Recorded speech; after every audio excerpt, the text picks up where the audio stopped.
Hey, hi everyone. Welcome to another episode of Synth Geekery. You're up to episode 199. Wow, that's a cool number.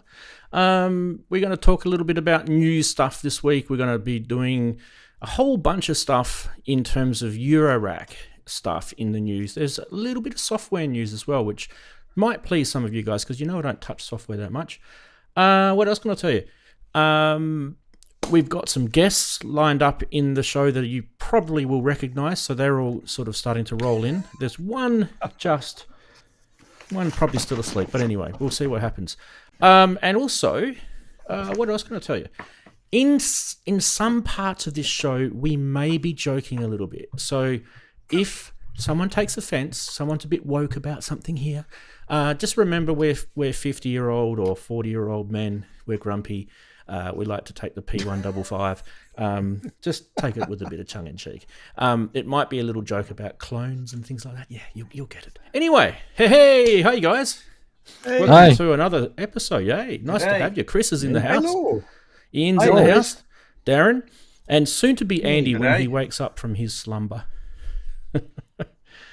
Andy will fill the black square that side next to Darren. Darren, just give him a slap. Use your right hand. Yeah, that's it. Oh, he's done it. First off. Wagyu needs to put him in the late book. That's it. Put him in the late book. Greetings, chatties. Chatties are in the bottom right. You didn't know how much brain power it took me to work out which hand to use. I know. It's really hard to put it in my brain like that. Chatties are here. Big hello to all the chatties. We're going to do the chatties first today because I forgot kind of the other day. Universal Vibe says he's in Antarctica. I don't know if he's joking or not, but that is awesome if he's watching the show from Antarctica. I didn't even know they had internet down there. I thought they were just a couple of cans with a bit of string. Big hello to you anyway. And, spread the love. Hope it's not too cold. Cresshead's here. Big hello to Cresshead. Inverted Popes, of course, one of our channel members and an awesome fella, of course. Wagyu is there as well. Big hello to Daniel. We've got Merbert. Big hello to Kent. By the way, today we are not going to be doing StreamYard. I just think it's too distracting for me. I sort of had a little bit of a think about it. I will be doing it every now and then, but I think sometimes there's too many people that I've got to get opinions from in the show. So we're just going to keep it sort of down to 5 people, and that's including myself, of course. So don't be disappointed if you want to be in StreamYard. It's just I can't do it too easily. It's lots of buttons to press. Anyway, Lady Aptitude's there. Grace Griffin's there. Big hello to those fantastic people. And I think everyone else is just slowly popping in, which is a good thing. So do pop in to chat and say hello. And look at me twice. Hey, can't get enough of me. No, I'll get rid of that. All right, big quick hellos this week, guys. So keep it short. Ian, we'll do your plug as a separate thing, okay? So yeah, that's cool. Yep. I'll start with you, Ian. Actually, big hello to you. Oh. Good afternoon, everybody. Good evening, good morning, good afternoon, good evening. The Australians are in the house. I've been sent. My future in-laws have turned up. This is my eldest son's fiance is Australian, and her parents have turned up for the weekend, and they've brought me some Tim Tams, which nice. I believe are a sort of, aren't they a fake penguin? Controversial, I know. I'm sorry. I'm just joking. So yeah, no. They taste different. They've all just gone off. They definitely taste different to penguins. Oh, yeah.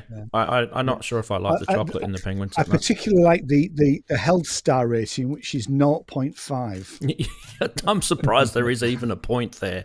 It's probably minus. Apart from that, good week. Fantastic report, really. Awesome. No new gear? Sorry? No new gear. Actually, no, what is worth mentioning is I bought that, which is, if I get it right, a shiny CD. Probably can't see because of the reflection. Yeah, it's Wendy Carlos, Secret of Synthesis. Oh, yes. Apparently it's out of print now, and nobody bid on it on eBay. It was a $5. It's absolutely brilliant. Yeah, I've got it. It's just basically it's a lecture. Sorry, go on, Rant. No, you say. You tell them what it is. Yeah, no, I was just going to say, it's. She did some lectures back in the 80s, and then they've recorded her basically the stuff out of Electro with some examples. The only thing about it is it's really low. It's really low quality, which is not quite what you expect from Wendy Cars. There's lots of hiss, and you really have to whack it up. So it's, but absolutely fascinating. If you can get a hold of a copy, I would highly recommend it. Yeah, it's a pity it's not on the streaming platforms, but it's not. So yeah, I know. I looked there first, and then I found it. Yeah. So it's a good get. Although this was a brand new copy, yeah. Awesome. So keep an eye out for it, guys. Fantastic. Thank you for joining us too. Right, Darren. Big hello to you. Big quick hello to you. Hello. Yes, hello. Good evening. Good morning. Good afternoon, everyone. Well, if it's quick, I'll have to be quick. Tomorrow, I'm putting up a track. Now, if you all remember, I did the 2121 album a while back, and I said that there was going to be like lots of EPs coming, which is sort of following on from the album. So tomorrow will be just one track off this EP that's been in progress. Just it's like the story of the 21 album, 21. So there's a selection of albums, a selection of EPs that I'm writing. Anyway, is that quick enough for you? I was trying not to overplug and be quick. You can plug. Jeez, you're allowed to plug. I never said you didn't have to plug. But yeah, so the video will be up tomorrow about 2:00. The track On the Edge, which is the first sort of a set of 4 EPs that go along with the 2121 album. So it's the sort of the trip of that album. If you sort of follow the story of it, it's continuation of that. Awesome. I've So been working on. The easiest way for people to get hold of that is through your Bandcamp site? It is at the moment, yes. Okay. So just download 2121 and listen to it. It's about 17 tracks. I think it's about 100 and something minutes. And it starts with the Expanse. It finishes with the voices of the Expanse. And these are the Expanse EPs that are sort of going to follow the journey from the end of the album, which I've got to keep writing because I'm still writing the second The Life We Live album, which will be coming out very, very soon. So keep your ears open for that. And Rave Dave's still working as well. He's got a mental one. He's having he wants an intro to the album on this one, because on the last one, if no one's seen it or bought it, you need to get the secret track 10, which means you have to get the album. But yeah, he wants to do an intro for this one because he wants his fans to hear him. He does an intro. I don't know. He's just done about he just wants to do other things. So yeah, but other than that, it's a sunny day, and all seems to be okay. I'm just pasting everyone's YouTube channels in the chat. It's Darren, reasonably warm, yeah. I've pasted yours in the chat because in your YouTube channel, I believe you can get to your Bandcamp link from there. So it's probably you can. A good start. There's a link, and there's also a little somewhere you can click on it. Yeah. Hi, Andy. All cool. Right, I'm just Hi, Andy. We'll get to you in a sec. I'm also pasting Chris's YouTube channel in there. Chris's. How do you do that? Chris with a little apostrophe. Oh, I failed English. YouTube channel. There you go. I got and someone talks in the middle of it. We're going to say hello to Chris. Chris, you are taking that spot beautiful. And the titles worked, yes. The titles are working. Awesome. Hey, everyone. Greetings.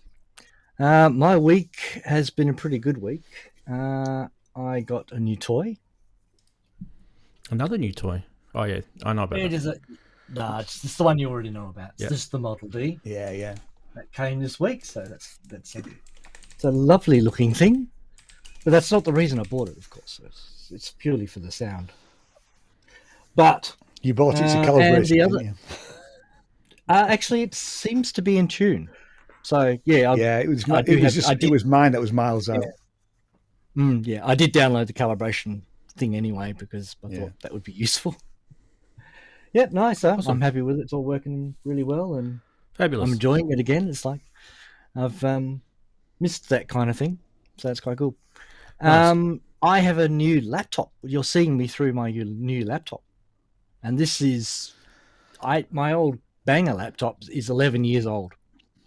So shame on me for sticking at it for 11 years, but it still seemed to work. But it finally started giving up the ghost this week. So, keep going with it. Yeah, I did. Exactly. I did until it was unreliable and I couldn't necessarily switch it on every time, and then it was time to move on. So we're running on my new laptop, which should be faster and better and all that good stuff. So hopefully everything will go well. This will be the main test. Windows or so Mac? That's it's a Windows PC, Windows 11 PC. Other than that, I've been feeling a little bit crook. Sorry to so hear. it's been so it's one of those things where you get mixed blessings. A lot of good things happened this week, but I also felt a bit under the weather. So what you gonna do? You can't get it. Can't get all three at the same time, can you? Well, hopefully it's not the dreaded It's been so COVID. cold and wet over there. No, I don't think it is. No, it's kind of. I'm having trouble sleeping though. So that's I don't like that. Not good. Mm. Sorry to hear that, Chris. Yeah. No worries. Reading a That's right. book, I find, helps me if you have trouble sleeping, and just read a book. Usually anything to do with screens has that blue light issue, and that just keeps you away. So just get away from anything to do with LED lights and screens and read a book. Okay. Well, sorry to hear about that, Chris. We're going to go to Andy. Where's Andy? Andy's joined us. How are you, mate? Here. Hello. He's lost his Going voice. Oh, okay, it's back. Oh, the horse day. Yeah. How you guys doing? We're good. How's your week been? Good. Mostly uneventful. Got ready to go to NAMM next week. Yes. Had to plan all that. Carpet crap watch, out. carpet watch. Exactly. Yeah. I shot a can't even talk today. I shot a studio tour video for Clownfest, but Piero didn't put it up yet. So I got it in late because of a bunch of tech issues. He uses this WeTransfer site, and it's a 2 gig limit. I'm like, every time I rendered the video, it was just shot just above 2 gigs. I'm like, God damn it. So finally I got it to the right size, and by then the show was over. So so he's going to post it at some point. We'll see what happens. But since it's his material first, I'll let him do what he wants to do with it, and then I'll eventually post it later on my channel. So Maybe we can look at it in a couple of weeks. you guys can see my wacky studio. Yeah, awesome. Nice to have you, mate. Yeah. Nice to have you. Good to be here. Fantastic. Thanks. And it's a bit later for you now. It's 1 hour later. Is that right? Yeah, but this time morning doesn't matter. You know, I'm not a morning person, but I'm always a morning person for this show. It's always worth it. No, me neither. So. Fantastic, guys. Awesome. Right. Well, I said hello to the chatties before, so we'll skip that now because we've done most of those. And if you are new in chat, do jump in. Just a quick look at you all there. Look how fantastic you are. You're awesome. Give yourselves a pat in the back. But we're going to get stuck in straight into the segments, starting with this one. Yes, Elon Musk is getting into it now. If he hasn't already got into it, he's buying Pioneer and removing the sync button. Okay. Some people won't get that, but I definitely. I'm struggling with that one. Yeah. It's a thing that Pioneer does. It's a thing that I'll put it that if you're a DJ, you'll get it. If you're a DJ, you'll get it. Someone in chat explain it for Ian. Okay, let's go. Yeah, Next please one. do. Yes. This has been going around a bit. Yeah. Yeah. It's someone actually suggested that Yeah, it's I like the noted it. Casio on the show when we first announced this thing. So yeah, wasn't surprised that we saw this. I still think that thing's cool though. The what do you call it? Chompy. Chompy. That's it. The Chompy. Chompy. Great name too, isn't it? Chompy. What about this? This one's from JX3D, and he's managed to even insert something in the show when he's not even here. Lucky it wasn't Durex. Oh no. That's how you have twins, people. Right, next. There's a nice patch name.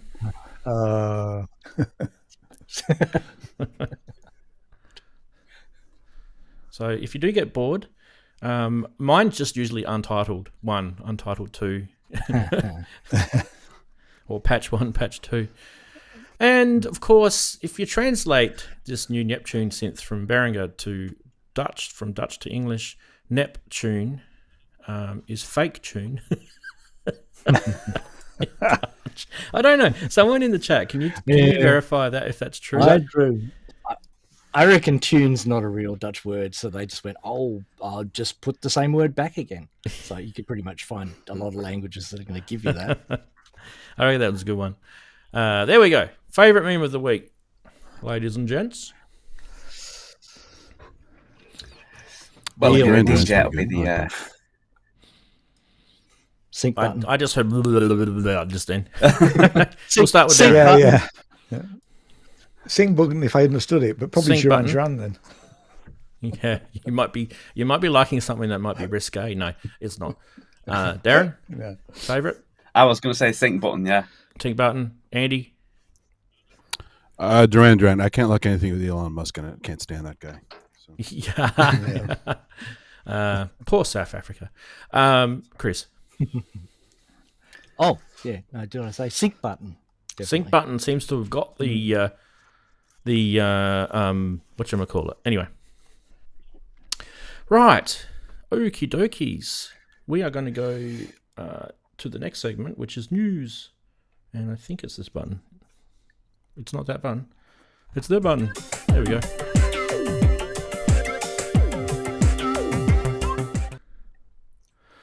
Fantastic. It's actually got to the right thing for a change. Hey. Okay. Hooray. If you guys are wondering what the hell this is a module from a company in Melbourne called Forge TME, or Forge Time, I guess, would be kind of how you'd say it, wouldn't it? I think.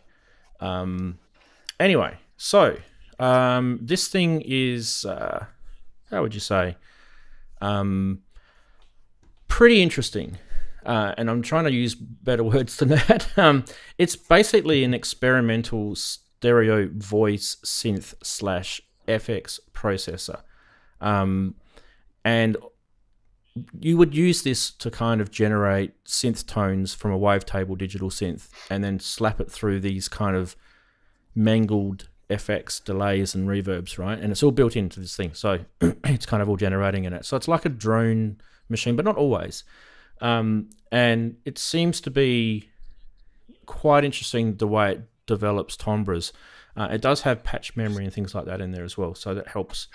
You don't just sort of twist knobs and hope you don't forget where you left the knobs. At least you can actually have 4 banks of 9 algorithms and 36 in total, using those toggle switches up the top in the middle. It is around 500 US at the moment. It's quite a decent size module, as you can see from the size of it. Uses 24-bit I/O, stereo inputs for audio processing as well. The VCA inputs for amplitude shaping, as well as requiring an external stereo VCA. You've got continuous control of input and output volumes with soft clipping and lots of gain on top to drive next in chain modules and boost lower level signals. And it can also take line level in and produce line level out. So this is actually an improvement on a module that Forge TME did before, which was called the VHIK something. I think it was just called the VHIKK, I think. Anyway, and that was pretty much just a wavetable synth with some basic effects on it. This one's got firmware updates. You can do it through USB-C port on the side, and it supports USB mass storage, so you can drag and drop using a UF2 bootloader if you're into that sort of geeky IT stuff. Great module for those who are after a self-contained generator of drony, mangled, synthy FX sounds. 24 HP though, 24 millimeters deep. Now, I do have a video, and I'm just trying to get the video happening here, and it's not happening. And I wonder why. Here we go.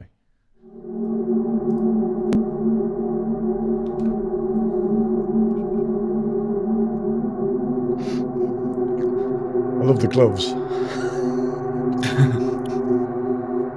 Driving gloves on. I'm very dodgy. Why has he got the gloves on?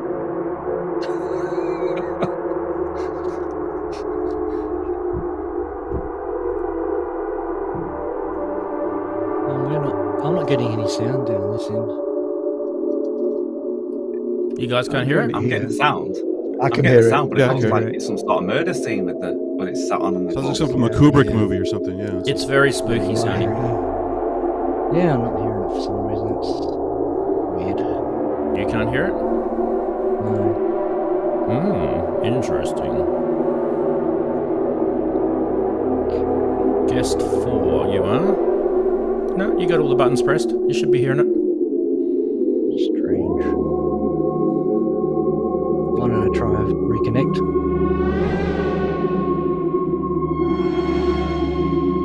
gonna try something else. Hang on, I'll just call back.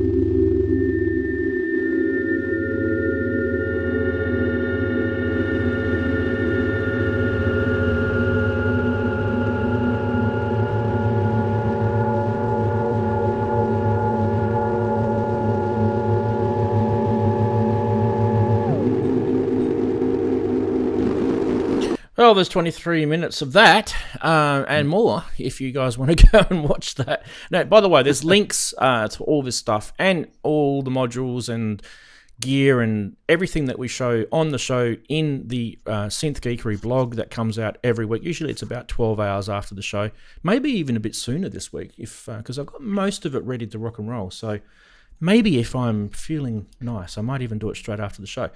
Anyway. Did this the video guy, start with a pure sound first, and then he tweaked it? Do you get any sense of what it's doing before it's engaging? No, because it's really just really sounds wavetabley / Right. FX droney, right? Anyway, this guy, he was in Aussie Wiggler's Facebook group during the week asking people if there was some people who were interested in pre-ordering it. It's 750 Australian dollars or 500 US dollars if you want to get it. It's quite a unique development. So anyway, quick thoughts. I'll take a couple of people for some quick thoughts on this. Probably you, Chris. I know you. It made me. Oh, sorry, go on, Chris. Go with Chris first. Yeah, I had a good listen to the video, and I was kind of blown away in terms of where it went, and I was listening to the first half of the video. I was very afraid. It was very spooky sounding. The second half of the video started getting a bit more interesting to me because they were getting some different tones. So it obviously can do a fair few interesting tones, but it just it's expensive. And I think you'd have to really want to make that kind of stuff a lot to want to get something like that. So I think if that's your thing, I reckon that's gorgeous, and I would certainly love to have like something like that. Just a fraction of it would be lovely, because it does get some really nice dark tones in there, and the drones, and it was getting some really interesting melodic stuff as well. That's what I was surprised at. I thought, oh, here we go again. Yes, it sounds very dark, and then whoa, where did that come from? Whoa, that's melody and stuff. So I was interested to know a bit more. Need to look at it a bit more to find out how he was doing that, because it's not exactly obvious. It does lean on its experimental tag very well, because I nearly couldn't work out what the heck he was doing. So yeah, it needs a good read in the manual, I think, to try and understand what's going on there. He hasn't finished. He hasn't finished doing the manual apparently, so I'm waiting on that. Yeah, someone wanted to see it quickly again, so I'm just going to show it again. Forge TME will go. Forge TME. And you can. It's very interesting. Like I would have to say, I'm not really sure I've seen anything like this. It's very interesting indeed. It certainly sounded pretty unique. I mean, yes, we've heard those kind of sounds before, but all at the same time. That was what kind of got me, was that it was sort of treading into lots of different territories. Yep. A mesh. Just with it was it was interesting. So definitely perked up my interest. Just not necessarily the kind of thing I'm probably likely to spend that kind of money on for my kind of taste. But yeah, I wonder what Brooksy would think of it. He'd probably quite be interested in it as well, but probably not the price. So yeah, maybe. Interesting one. Ian, you were gonna make a comment. That's not Ian. That's Ian. Yeah, just that I thought it sounded very much like a Lyra 8. And in the video, I would want to know if it did something much more than what we've seen from it, really. But do I mean, you want to see a little bit later on in the video, like maybe 20 minutes in or something? Yeah, I watched the first part of the video, but I didn't watch it later on. So why don't we go 20 minutes in? It's got a few different patches now. Let's just go to here. So you can see he's actually changed the patches here now. So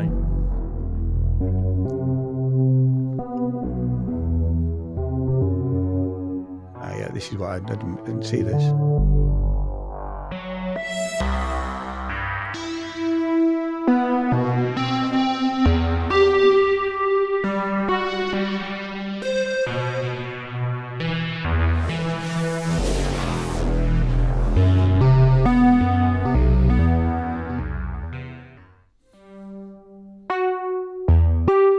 definitely tell us a wavetable digital synth.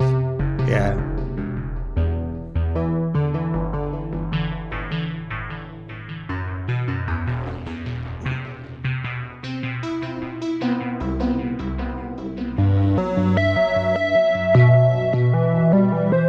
Anyway, I do encourage you guys to check that out later. That's for sure. So yeah, it definitely I don't want to does stick sound it in a melodic. box on its own. It is a standalone. Yeah. I'd want it standalone, I think, because I don't do a modular. But hey ho. Well, you'd need something to trigger it. Much more interesting. Yeah. You'd need CV pitch and gate to trigger it. Yeah. But you could use a key step for that. It's cool. Key step pro. Yeah, exactly. Mm. Yeah. All right. Anyone else want to make a quick comment on that one? No. Yes. No. Magoo keeps asking questions about it. The module manufacturer is Forge TME, and the module is called VHIKKX. So Forge TME is the module manufacturer, and VHIKKX is the jobber. It's nice up here to have some range to it. It's not just creepy stuff. It's you can do lots of stuff with it. Yeah. Beautiful. Right. I don't think there's anything really more we need to talk about with that. So that's done. Okay, next is over here. Now we're going to get into some interesting territory, people. So I do warn you, we may upset people here. First is, by the way, that's the previous module. I don't know if I showed you that. So that's what it's been upgraded from. He made that in 2021. So you can see that has been expanded to that. So it's kind of definitely grown in features. So yeah, that's interesting. Right. Next is this. Yes. Behringer announced during the week that they're going to bring out 4 LFO. Now, Grammar Police, please give Behringer a call because... they don't know how to use plurals. But anyway, they also don't know how to say thank you to Chaos devices, and notably the Batumi. And I'm kind of getting a bit sick of this, to be fair, because Batumi is a current product out on the market. There is absolutely no need for companies to be, blatantly ripping other companies off, I don't think. But that's the Behringer post that they put on Facebook. And that's what the Batumi looks like. Yeah. So it is, it's a bit disappointing, to be honest. But if Chaos devices were out there and they wanted to say something about it, this is probably what they'd say.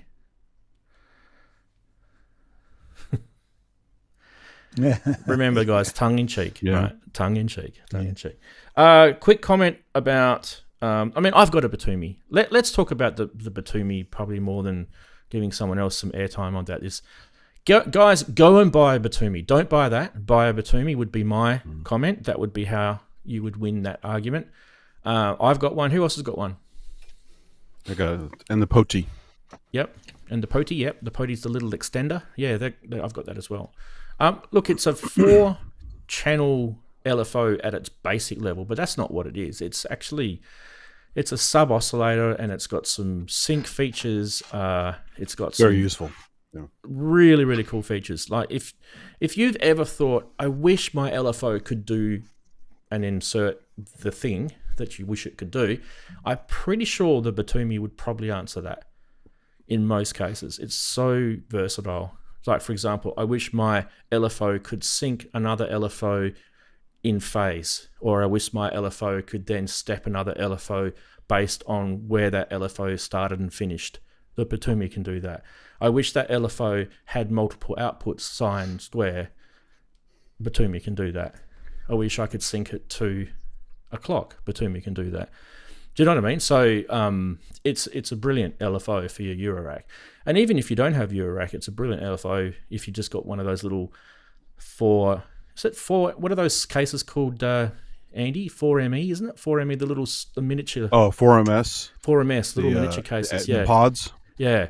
If you just had a pod, and some of your, pods are Mother great. 32 or something with it, it's be incredible.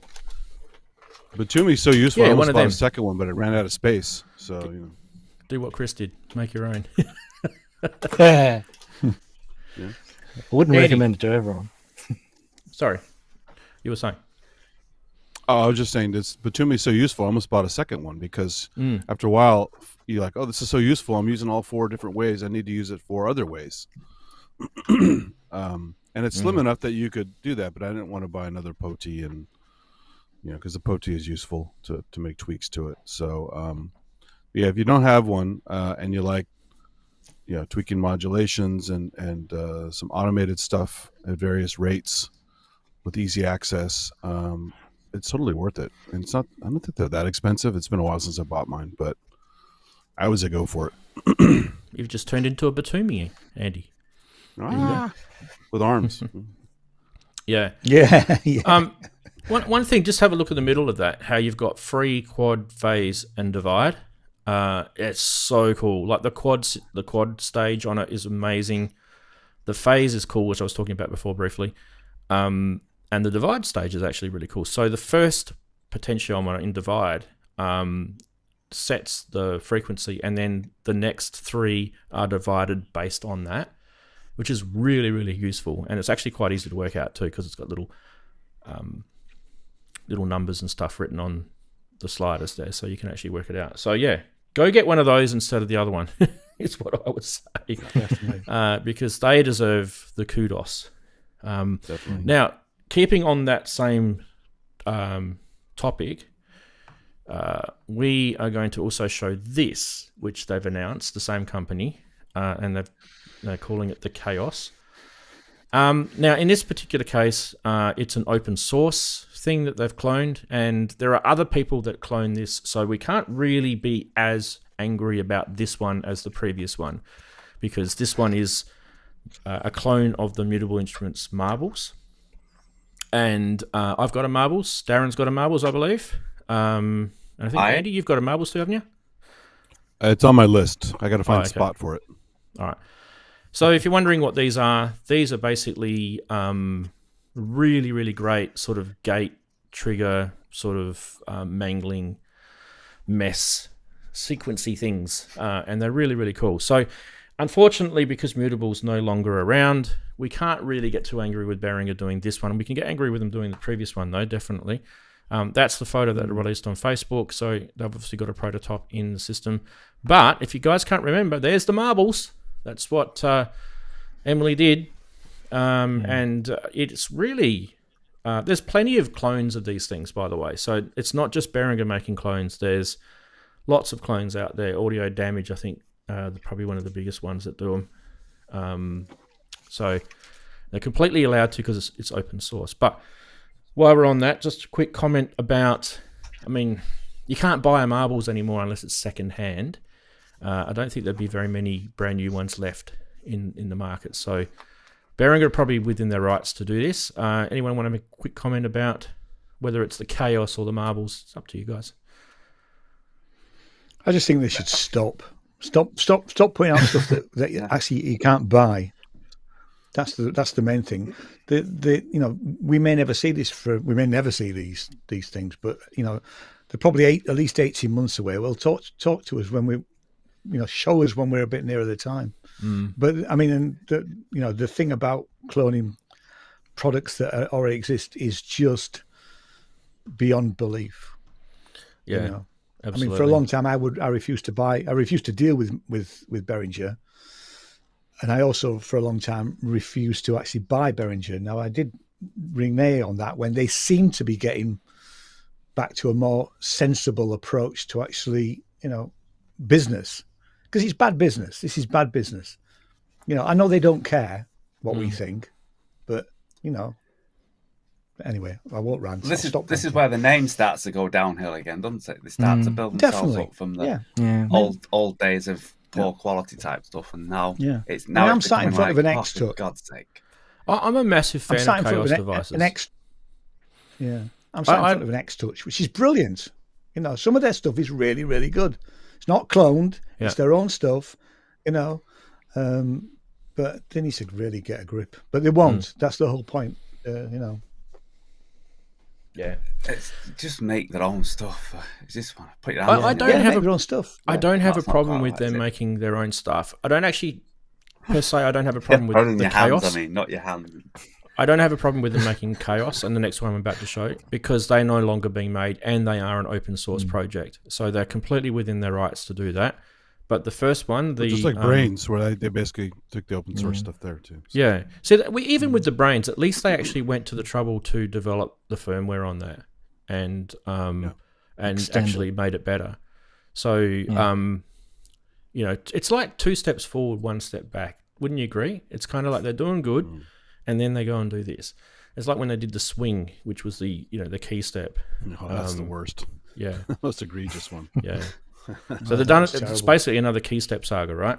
So I feel for Chaos Devices because those guys make. Are they in Poland? I think they're in Poland, aren't they? They make some amazing stuff. Hats off to Chaos Devices, by the way. Like they said, it's a form of flattery. Yeah. Let's go to the next one. So that's the marbles. The next one that they're bringing out is called. This is the last of them, by the way, guys. It's called the Surges, and the Surges is a. See if you guys can pick it. I picked it straight away. It's another Mutable Instruments ripoff. They're allowed to do this because it's very once again. ripples. It's very ripples. There we go. You got it. It's a filter. It's basically a filter. I don't know if they really needed. It's a ladder filter, right? Yeah. Did they really need to? I mean, you could have just got their 940. Which was their Moog filter ripoff. Does the same thing. This is the version 2, by the way. If you actually have seen the ripples before, there was 2 versions of it. There's their Facebook post picture. That's ripples. So that's the version 2 that they brought. It's exactly the same, isn't it? Like it's identical.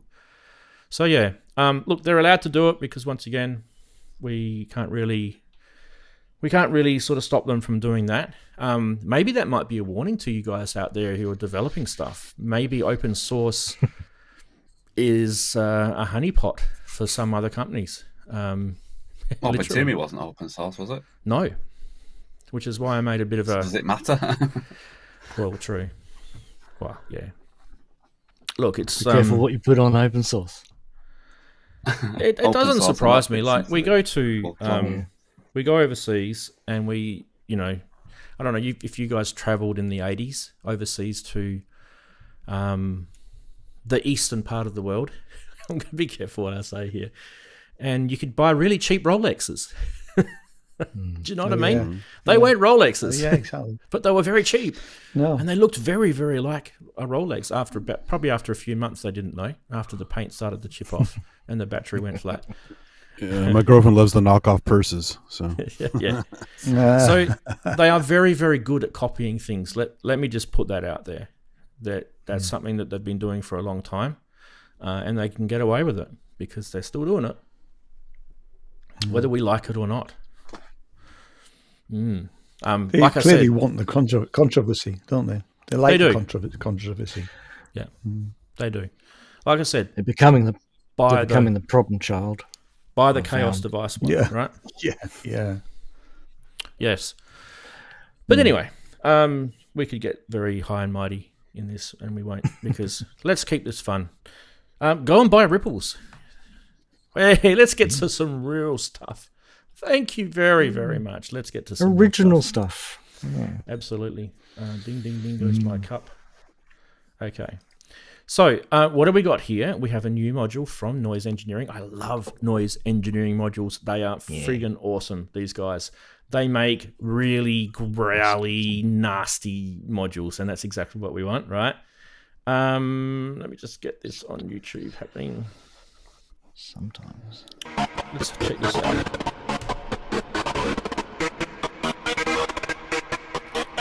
You're probably not going to see much in this video.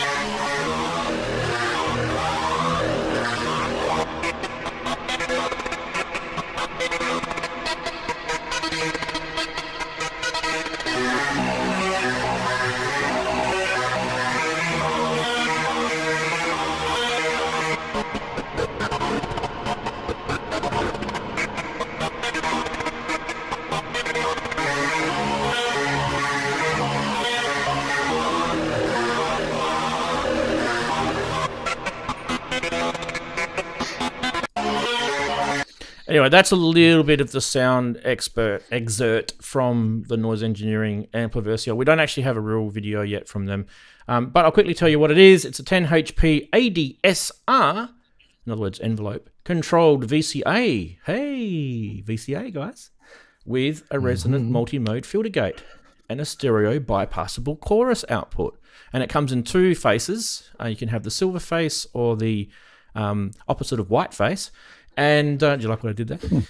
Digital firmware provides a number of dynamics and tone options, blended control fades between pure VCA and VCA filter. It's got a low pass gate like modes, but also with band pass and high pass as well. So I like that. So you guys like your low pass gates. Now you've got a band pass gate or a high pass gate. Isn't that cool? Yeah. With ADSR controls. Lots of CV controls for I/O, as you can see there. And there's a simple USB connection to allow for firmware updates via the Versio Stereo DSP platform. If you guys aren't aware of that, it is part of the LibDaisy open source project. Once again, open source, people.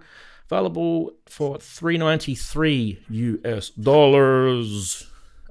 Who likes the Noise Engineering stuff? Who wants to have a quick comment about that one?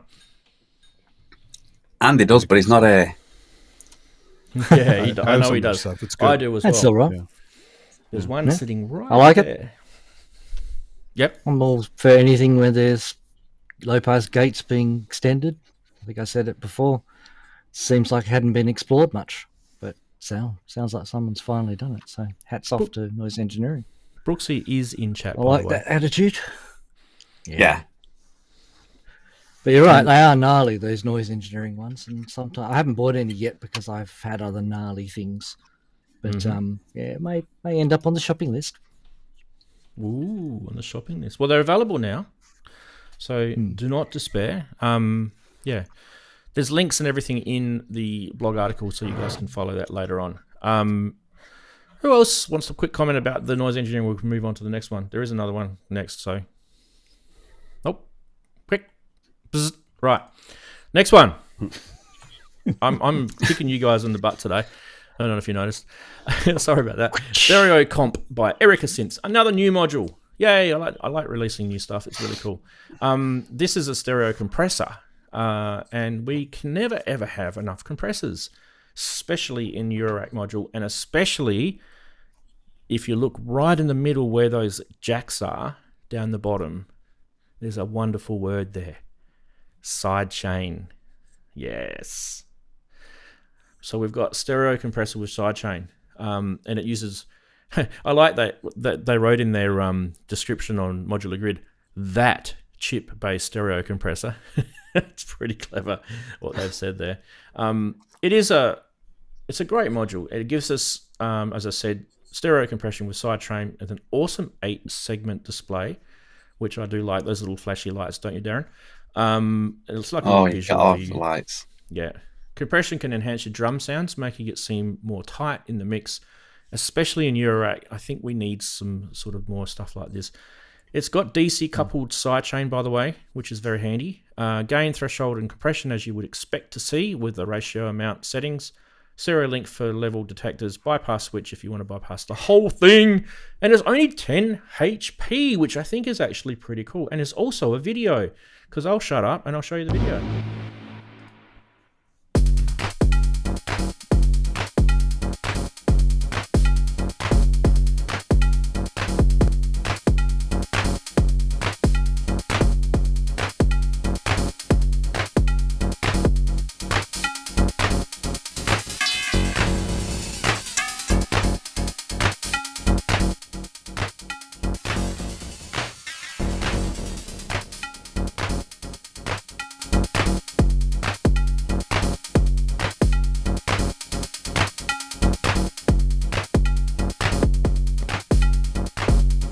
Doing a good job.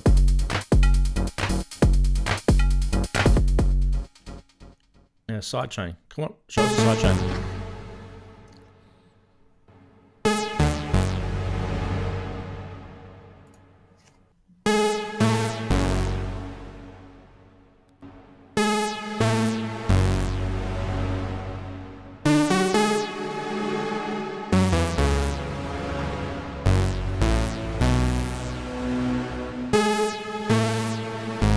Who needs a keyboard when you've got one of those?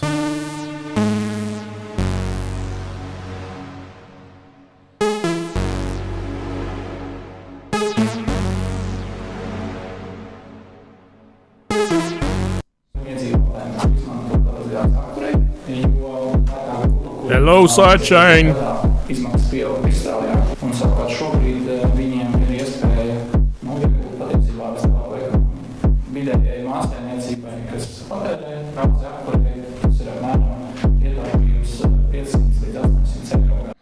Oh, I think we've seen enough compressors. We know what they do. Brilliant, though, isn't it? Brilliant little module. How much was it? Says somebody. Nobody actually said it, but I did. $199 US. It's available pretty much now, mid-April, they said. So, yeah, Erica Synths. Yes, I'm getting messages from Chris. Sorry. I'll sort it out in a sec for you, Chris. Okay. Comments from anyone about compressors and sidechains? Andy? It's nice, but I have one that's only 4 HP. That's WMD MSCL, and it has sidechain. Yeah. Is it stereo, though? Stereo, yes. Ooh, very good. Is it as good as the Erica one, though?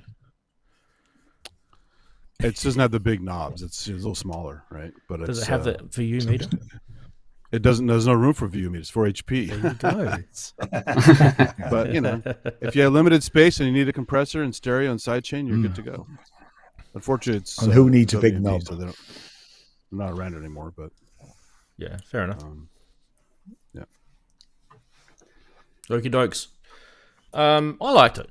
I like the Erica stuff. I've got quite a few of their modules. The drums, the drum 2.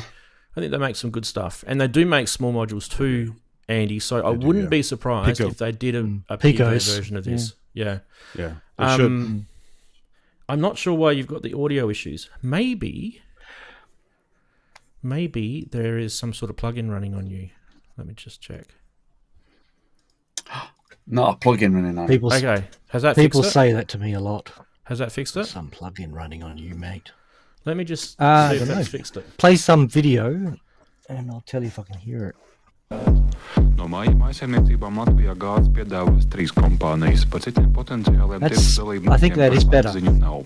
Vēsti par lielāku konkurenci brīvajā gāzes tirgū. There you go. Maybe it's in another language, right? Oh, definitely. Yeah. No, it's in English. For a moment there, I thought, We could have had him just... This is a really advanced plugin. It's doing automatic translation of the show. Yeah. Behave yourself, Wagyu. Okay, well, hopefully that's just a little plug-in that I do for Brooksy. Anyway, where are we at? Sort of noise gating as well. Yeah. Yeah, that was supposed to be doing that. That's that module. That's what it looks like in a Moog. Hang on, what am I going? I like it too, Ranzee, by the way. Just to say, my +1. Yep. I do quite like it as well. They make good looking. I don't modules. need it, but I like it. Good looking modules. Do you know what I mean? Like it's a bit like when you look at a car, you think, "Geez, that car's ugly," and you look at another car and you go, "Wow, that's a good looking car."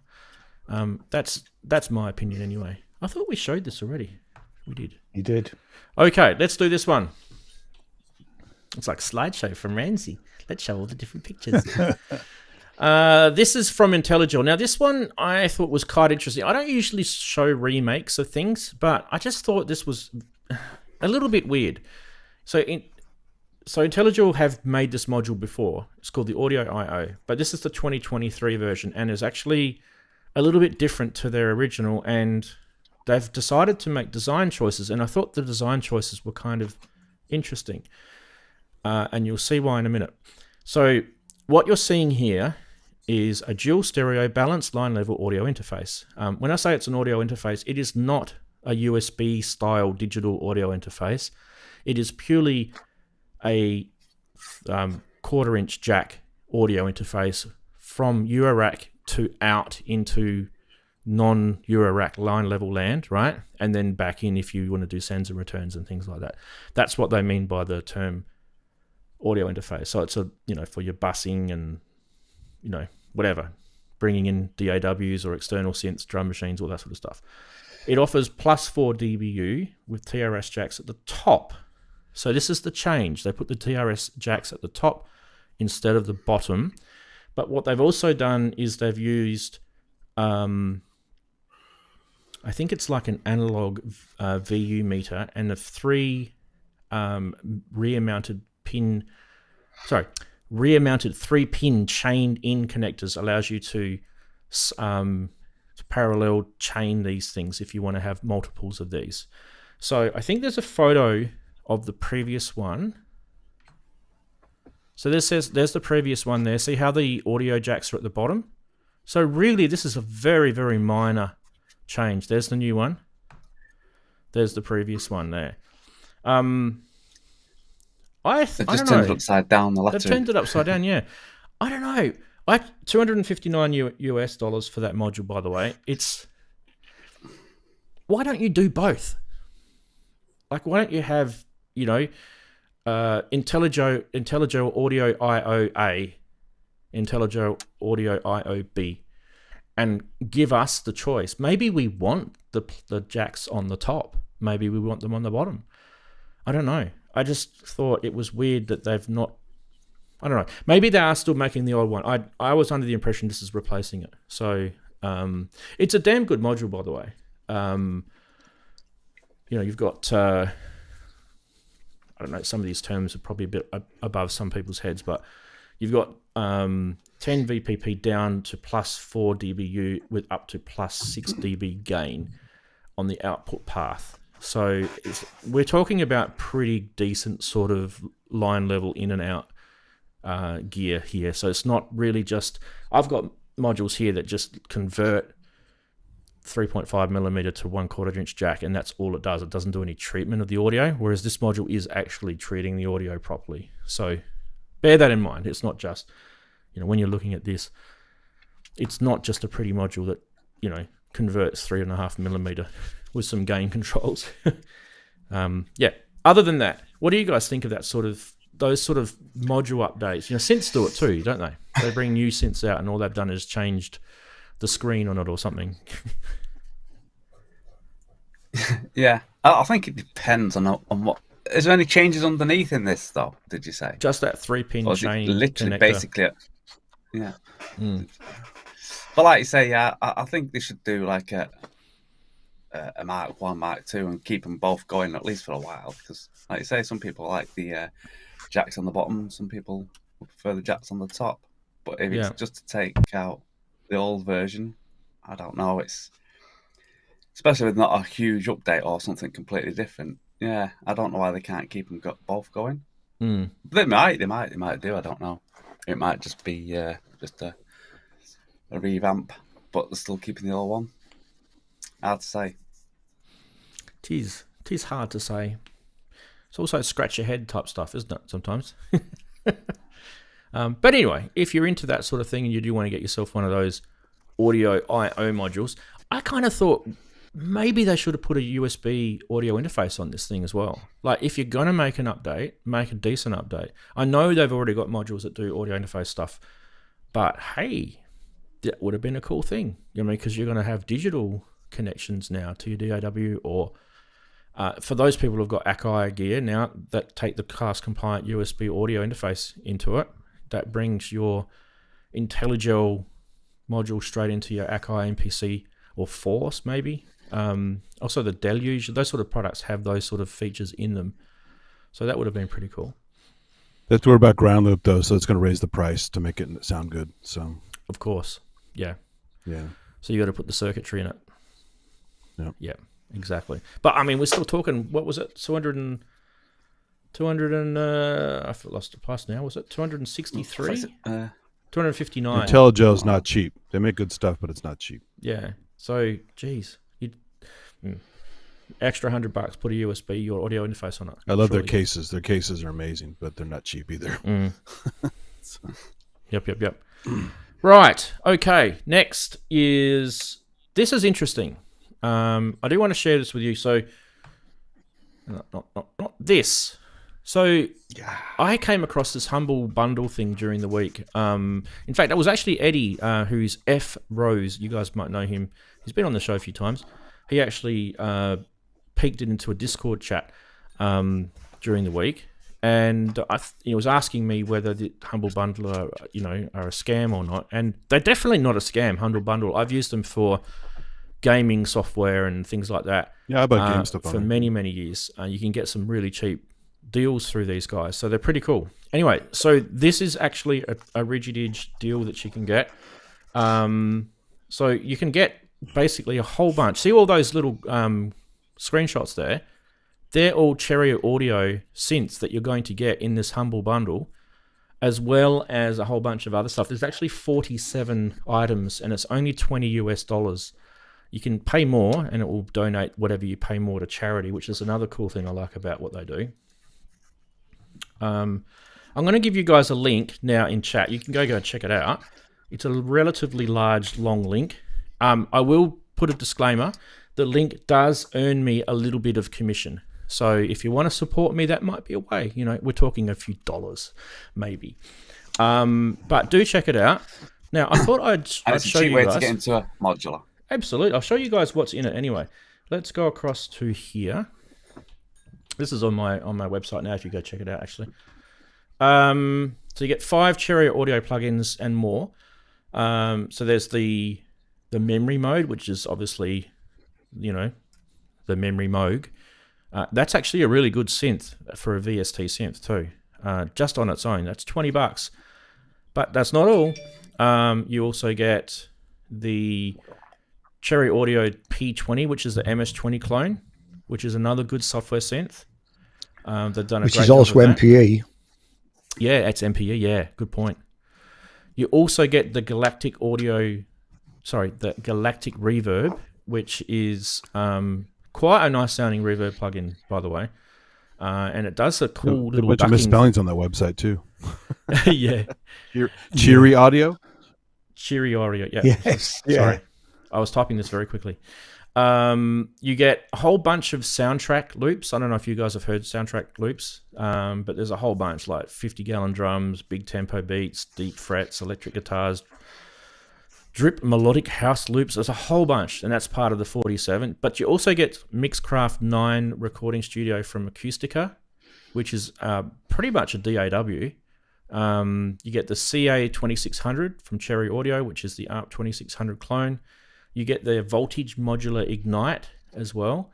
There's a screenshot of the Mixcraft 9, by the way. So it's a pretty cool thing. Anyway, it's about $30 Australian, by the way, Chris, if you're wondering. Pretty damn good deal. Has anyone checked that out yet? I think, Ian, you said you did, didn't you? Yes. Yeah, I installed it this morning. It's a no-brainer, really. I mean, just for getting... I mean, I'm unlikely to use many of the loops and samples, if I'm honest. But for the software synths, I mean, I mainly bought it for the memory Moog. All the other synths, I got other clones, but you have to register with them. You have to open an account with Humble Bundle, isn't it? Yeah. And you also have to register have an account with Cherry Audio. But once you've got that out of the way, it's fine. And you don't download all of them at once. You download the bits that you want, and they stay on your page. The things that you don't download, so you can go back to it.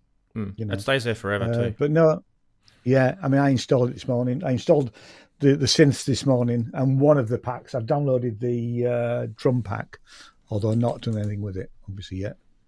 I just think for what it costs, it's an incredible deal. Go get it, people, and go get it through. I'm sorry, Ranzee. I don't think I got it through your link. I can't remember if I did or not. That's fine. No, but I would have. To be fair, I would have preferred to. So yeah. Use Ranzee's link and give him a couple of quid. No, I don't think that it'd even be that. It'd probably be like 20 cents. It'd be like Busker on the corner with the hat. But that's fine. Use it. Look, the sample stuff, the other 40 odd items that are from sound. What are they called again? Sound something loops. soundtrack loops. I actually I checked out some of that stuff. It's actually pretty cool. You can actually go in and play like demo videos and stuff before you decide to buy on this stuff. So there's a whole bunch of videos on that link on the Humble Bundle site. If you want to check it out, see what it sounds like. Some of those loops are actually pretty useful, and I can just see some of you guys mangling those loops right into your samplers and changing them, reversing them, slicing them up, whatever, and you wouldn't even know where they're from once you've done that. So just That's what I would want to do. Think outside the square. Once you get these sort of packs, they're pretty handy, right? So yeah. Anyway, sometimes we can show good deals on the show, I think. Who's interested One in of the getting sketchy things, though, is when they can't spell cherry consistently, it looks like a scam site. So if you're a new user, they're going to scare people away. That's me. That was my site. Was it? Are you sure? Yeah. Oh, I thought that was you were showing the real site. No, that's me. It said cheery in multiple locations there. Yeah, no, that's me. I'm just really quickly typing stuff here. That. Yeah, just so I could get it up on the show. I'll pen in that. Do not worry. No. Well, so like if you change On the computer Humble and site, you can download it. Can you move it across on your computer, everything, quite easily? With the Cherry Audio stuff, I assume you can, yeah. All right, I'm going to say I assumed that you'd probably need another license. If you No, want to you swap it can. to So another computer. with all of their VSTs, you can download the Mac version, the VST, and then you can install that on another computer. So yeah. I've got cool. 2 versions of Ableton running here, and it works. I've got both. I bought the Cherry. Is it the Cherry Audio? What was it called again? The ARP Quadra synth. I think it was last year when we showed that. So I got that one, and I've got it running on both computers, and it's fine. Works fine. Right. Chris, you're muted. Take a drink. Muted. Sorry. I didn't have to register with the Humble Bundle. You might have already been with them, though. No, I've never heard of them before. Okay. Before you mentioned it.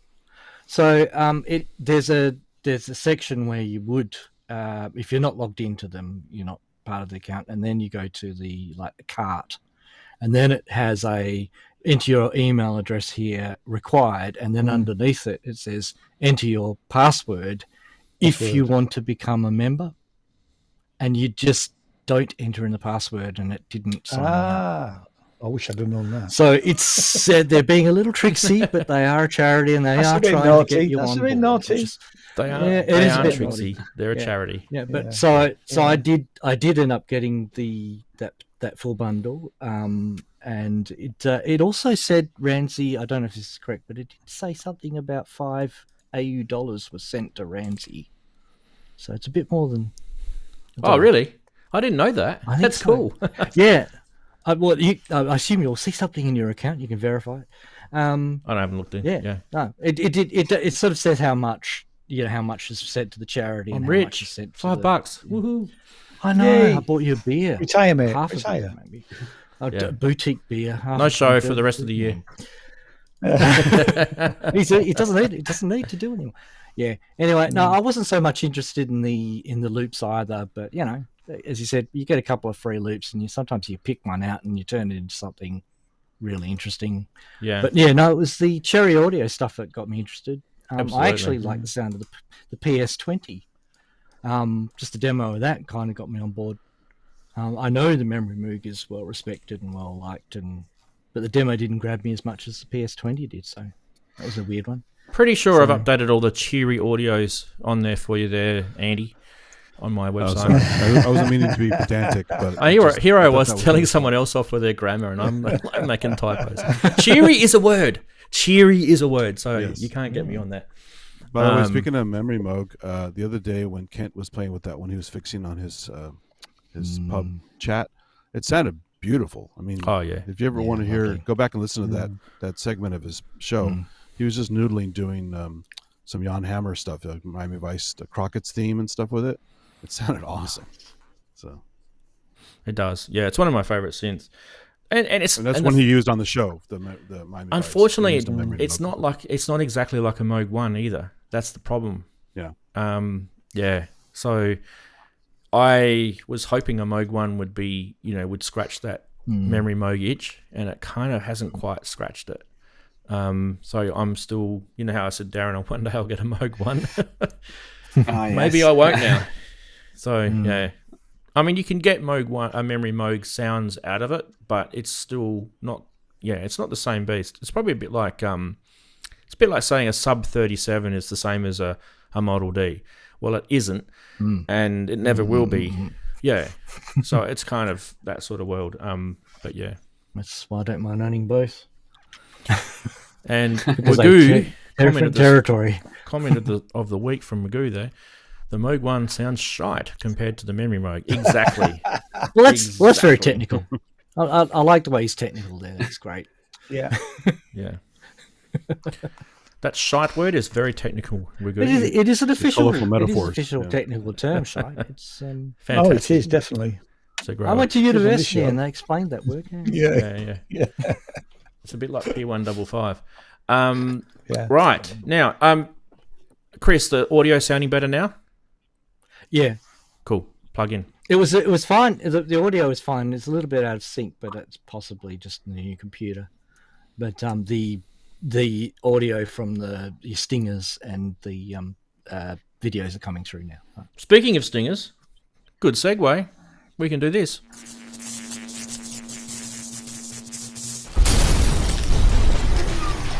Everyone loves a good price watch. Right. Let's get our hands dirty with some auctions this week. Well, Reverb's kind of like an auction, right? Anyway, let's not split hairs, people. Price watch. Let's get the first Reverby uppy. What do we got here? CG Products XR1-E ring modulator pedal. Has anyone seen one of these before? Because I haven't. Then again, No. it doesn't necessarily mean anything because I live under a rock here in Australia. It is a live auction though. It's a very, very live auction on Reverb. Not really an auction, is it? 610 Aussie smackaroonies. As I said before, everyone, that is the official currency in Australia. It's called smackaroonies. I don't know. You guys could probably tell me more about this than I mean, obviously I can read, I can read stuff, but who's got one? How does it sound? Wagoo's saying he's never seen one before, which I know what Wagoo's Never like. heard of He's it, like, yeah. I want it now. I must have it. Buy it. He is Wagoo. Google. Buy it. I can't get it because it's not shipping. It is in Grand Junction in Colorado. Big hello to anyone who's watching from Colorado in the United States of America. It does look pretty cool, doesn't it? I like how it's got the little dotted sort of dashed lines around the edge. It's very kind of 70s looking, like 60s, 70s electronic, something Looks from kind of the homemade, NASA. actually. Yeah. Yeah, it does look a Scientific bit like that. instruments. Very scientific. Does it say anything else in the about? Maybe I should read the about. It's sold as is. It's an amazing sounding ring mod. I'm just thinning out my collection. It's 100% perfect condition, has never left my desktop, and is less than a year old. So there you go. It's not from the 1960s. It's new. Of all the ring mods I have ever heard, this is one that definitely sounds the best. Obviously, it's not the best because you're getting rid of it. It has a lot of cool tricks up its sleeves, and it's very well built. May I suggest Rachel? CG products are German. They're from Berlin. I It just does say found their DE. website. Yeah, good pickup there, right? Yeah, it does say DE. Deutschland. That seems to be their only product, although they do modules. Oh, they do Eurorack, Yeah. do they? Nice. They do Eurorack, yeah. Do they do a ring mod Eurorack? Let's go to Ian while he's looking. Can't see one. Sorry. Yeah. I can read it off his glasses. Reflection. Oh, thank you. We actually can't. No, I I know we can't. We've got peak and hold, delay, VCO, VCA, X multiplier, add one, and a pre-is. What's the pre? Low noise preamp. For mics. Here you go. And It's up. And patch converter. There you go. You found it. Yeah, so that seems to be their only pedal, but everything else is Very shiny, Eurorack. aren't they? Very shiny looking Eurorack Yeah, stuff. Very silver. Very silver, yes. Very 2500-esque. I love the little logos next to everything. They've done logos for everything. It's really cool. I like the little sort of graphics down the side. It's a really cool looking website. Big thumbs up. Sorry, Chris. Yeah. No, I was just going to say I recognise all the switch gear and the plugs and every single external part. Yeah, they're all generic. Available at they're all available at electronics. It's you can only buy them from my German is appalling, so I'm sorry, but Schlinderslang, that's that sort of, isn't that the modular? Yeah, isn't that the modular retailer in Berlin? Was running Superbooth. Yeah, that's right. Can be purchased at Reverb, so it's probably, I know that one isn't there. That's not their Reverb shop, but looks a cool thing. Okay. There's even a video. Yeah, we're not going to do the video. This is just a Reverb listing. So, but hey, if they want to sell their stuff, they can. They know they're cool. Right, we are going to go to the next one because I think this is the next one. It's one of my favorites anyway. If it is, it is. Look at that! Oh, everybody, please don't buy this. I want to buy it. No, I can't afford that. Roland System 100M. It's only a pretty small baby looking one. It's got the 110, the 140, I don't know what's on the right hand side. That's another 110, I think, on the right hand side. So 2 110s and a 140, which makes sense. You've got an envelope controller times 2, an LFO in the middle, and then you've got 2 synth voices on either side. Nice. $7,000. You have the 100 clone modules? It's live. Yes, I do. You do, yeah. Yeah. From our favourite people. Yes. Mind you, though, they did a good job of that. I will give them, they used a guy, though.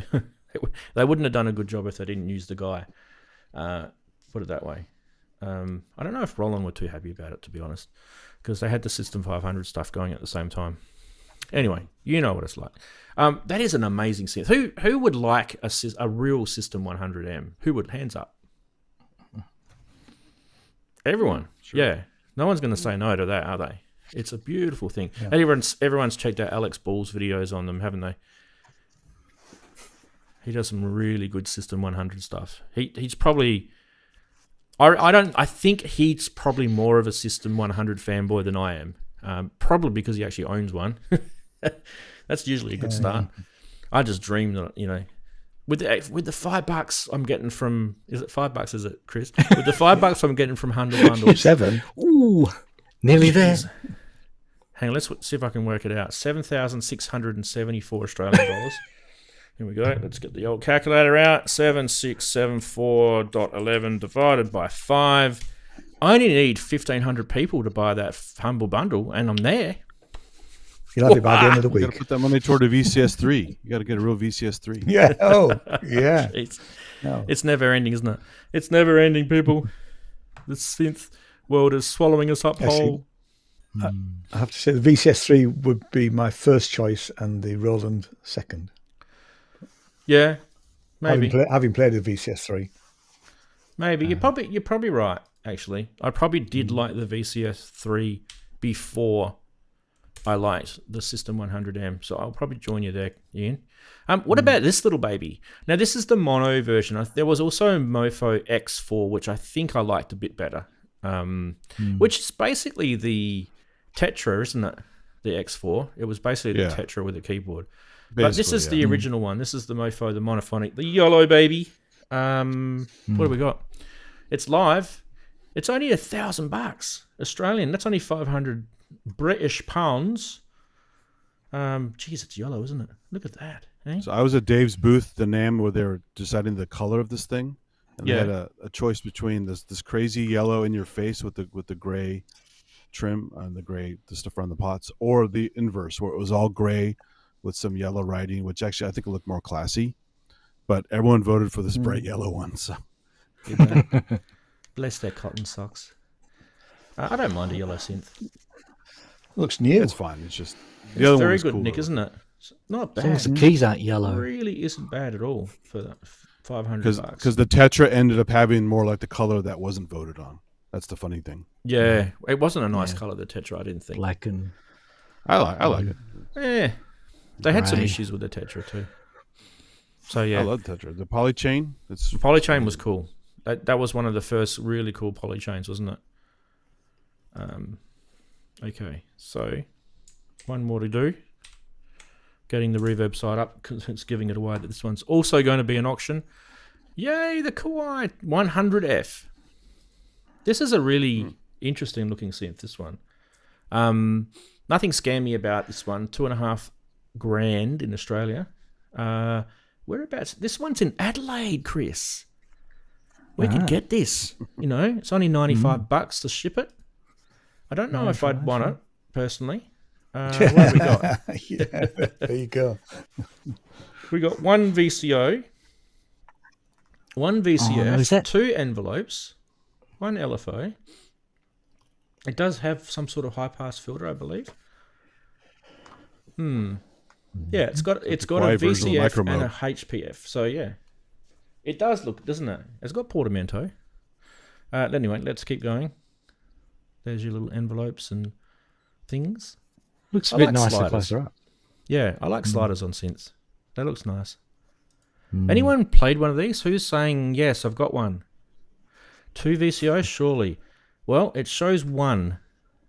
It's got one. Oh, there's a signal path here. I can't really see what it's doing. Hang on, let's go to the next photo. Oh, okay. External So audio? it's using the VCO as an LFO. So it looks like some sort of crazy. Look, see that little mixer thing down the bottom there?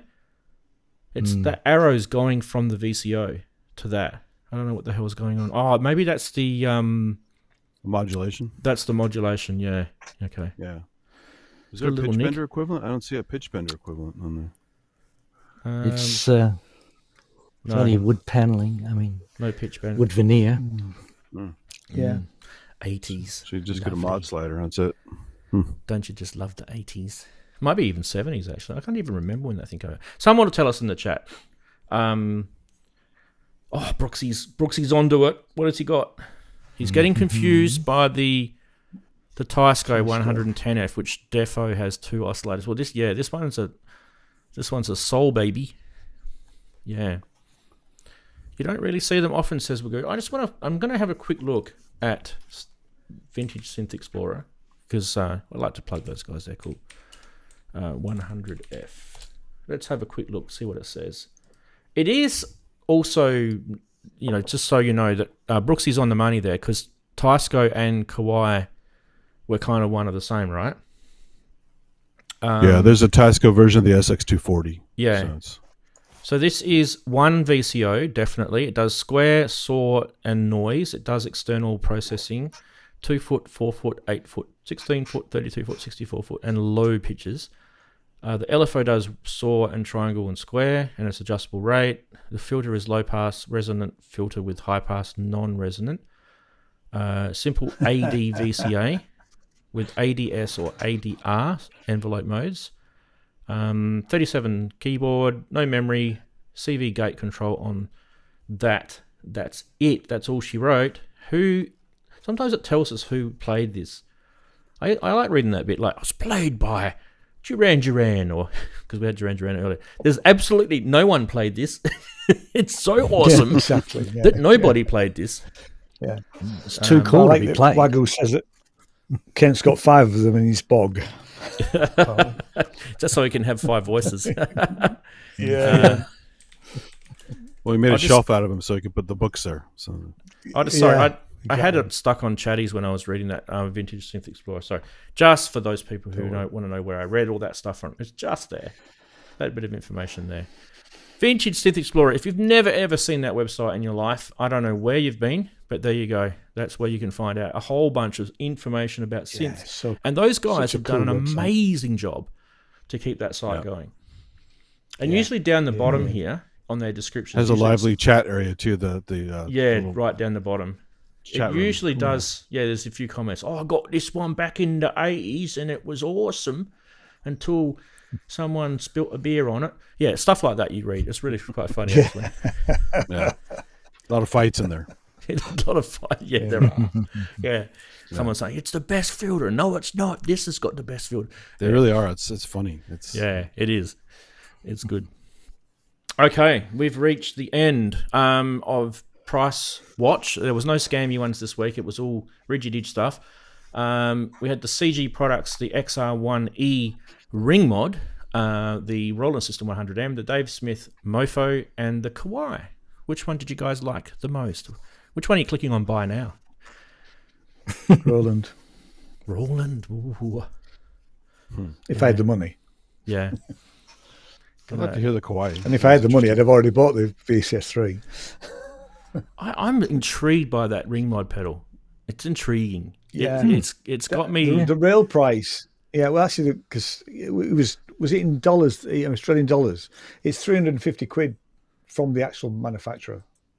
£369 GP, British pounds. Right. So, and then 27 quid to ship it to the UK. I found their reverb. So 610. What did you say it was again? 300 and what? 370 basically. 370. It's 369. British pounds. Yeah. Okay, so that's pretty cheap. That's about $150 Australian cheaper than. They are pre-order, so I wonder if they're making them to order. Yeah. Estimated ship date would be 3rd of June. That's not that long. A couple of months. Yeah. What are the chatties saying? I think they're making them to order. What are you guys in chat going to go out and buy this week? Doesn't say Jean-Michel Jarre was the famous user of the Kawai. No, it doesn't, Wigoo. I know, it always says probably that. had one, though, at some point. He probably had, yeah. He probably gave it to Kent to put in his loo. Yeah, that's right, yeah. Yeah, I don't know. I just think, like, if you're going to make Eurorack module, make a Eurorack module with that ring mod as well. Like, what the hell are you guys doing? Rachel's awesome. Like, if you want a good ring mod, Eurorack module. Rachel. Even the basic Deptford one that actually is a hybrid module, it's like under $200. So, I can never get. There's ring mods in those, System 100 clones and the 2500 clones. I can never get them sounding, that good. Like, you can get them sounding like you would typically hear a ring mod sounding, right? But that Rachel thing just goes. Rachel's special. Yeah, it goes into places that you would never imagine ring mods to go to. Yeah, I think a lot of it's to do with the envelope generator in it, the way that sort of works, and the oscillator that's in there as well. Yes, Wigoo. Tim Showbridge just did a video on Rachel. He did. So go check it out. Actually, it was cool that he did that because it came across my feed the other day, and I hadn't played with Rachel for a couple of weeks, and it made me go and turn it back on. So, yeah, those videos are always good. Definitely good. Another good ring mod is the Moog ring mod too. If you or any sort of Moog based ring mod. So if you've got an analog Moog ring mod in a synth, one that they've brought out over the years, they make some really nice ring mods. So yeah, probably similar to the Dopefer, I would say, Andy, the Moog one, similar. Yeah. In fact, I wouldn't be surprised if they were the same. And the Moog has a little more stuff in it, a little more oomph, I think, and extra controls. Usually the drive is the only thing that they put extra in it. Because, you've got the carrier and the, it's pretty basic how it works. So I'm laughing at Wagyu. Too bad she won't live, but then again, who does? Reference. Nice great. One, Wagyu. That's superb. That's one that Rich Hilton will get because he hasn't watched the movie yet. So he hasn't watched it. We need to get him to watch the movie. I watched the second one for the second time, like some years later. And the first time I watched it, I wasn't that really impressed with it. But the second time I watched it, I actually liked it better the second time. I completely agree. 2049 has more of a story, actually. Yeah. Yeah. Yeah. Saw it in the pictures and thought, it's okay. But then saw it again, like I say, a few years later, and thought, wow, this is so much better than the last time I saw it. You know what I think it was, Ian? Really I think when we first saw it, we were so wondering how Vangelisy it was going to sound, right? Yeah, I was. And we were watching it to sort of hear how it was going to sound, and I think we just missed watching the movie properly because of that. Yep. The second time I watched it, we already knew it. Yeah, we already knew how it sounded, so we didn't care about it. We actually watched it to actually watch the movie. Yeah. Yes, it's very Zimmery. Good lesson. I'll have to rewatch it now. Yeah. It runs the very storyline similar is to- actually really good. It actually, Yeah, it runs very similar to the first one, doesn't it? The first one wasn't a hit; it became a classic, and the second one wasn't a hit; it became a classic. Good point. There you go. It's one of those. Sometimes it's the way with science fiction. It's like a good wine, isn't it? And the- you know. Needs And to the you need to documentaries are really marinate good on if you it. get a chance to do them. There's this whole series of documentaries about how they made it. I can't remember what it's called. Is it something Dark Days or something? I saw it on DVD a few years ago. Really, really good documentaries. Yeah, I saw that Scott was too, quite but- a tyrant. So I still think I was a bit salty when I saw the documentary, so it kind of didn't. It really didn't do anything for me. But yeah, I don't know. I think I was just bored one day, and it was on one of those streaming platforms that you know that we all watch because we get bored. And I thought, bugger, I'll watch it again. And I went, wow, hang on a minute, this is actually really good. So yeah, It's down there, Wagyu. what's he up to now? He's misbehaving, isn't he? Someone needs to give him a bit of a You're spanking. talking about He's you know, we've had butt plugs and all sorts of things from him today. I mean, You're he really is. serious. He should be. He should. He's He bringing actually. out the Wagyu, whole put yourself in the adult naughty play corner. store. He's being a bit naughty. Yes. Get in the naughty corner, Wagyu. Now, I was. It was gonna always the talk camera angle that made it look big, anyway. Well, that's what they say, isn't it, Darren? You get someone with small hands, right? Now, Think about Trump now. Oh, right. Now we were going to talk about this, so I do want to remind people that this segment has been very, very missing from our show for a while, and I mean, Chris and I and a few others like Eddie have popped out more videos than the lady that's in The Meaning of Life from Monty Python.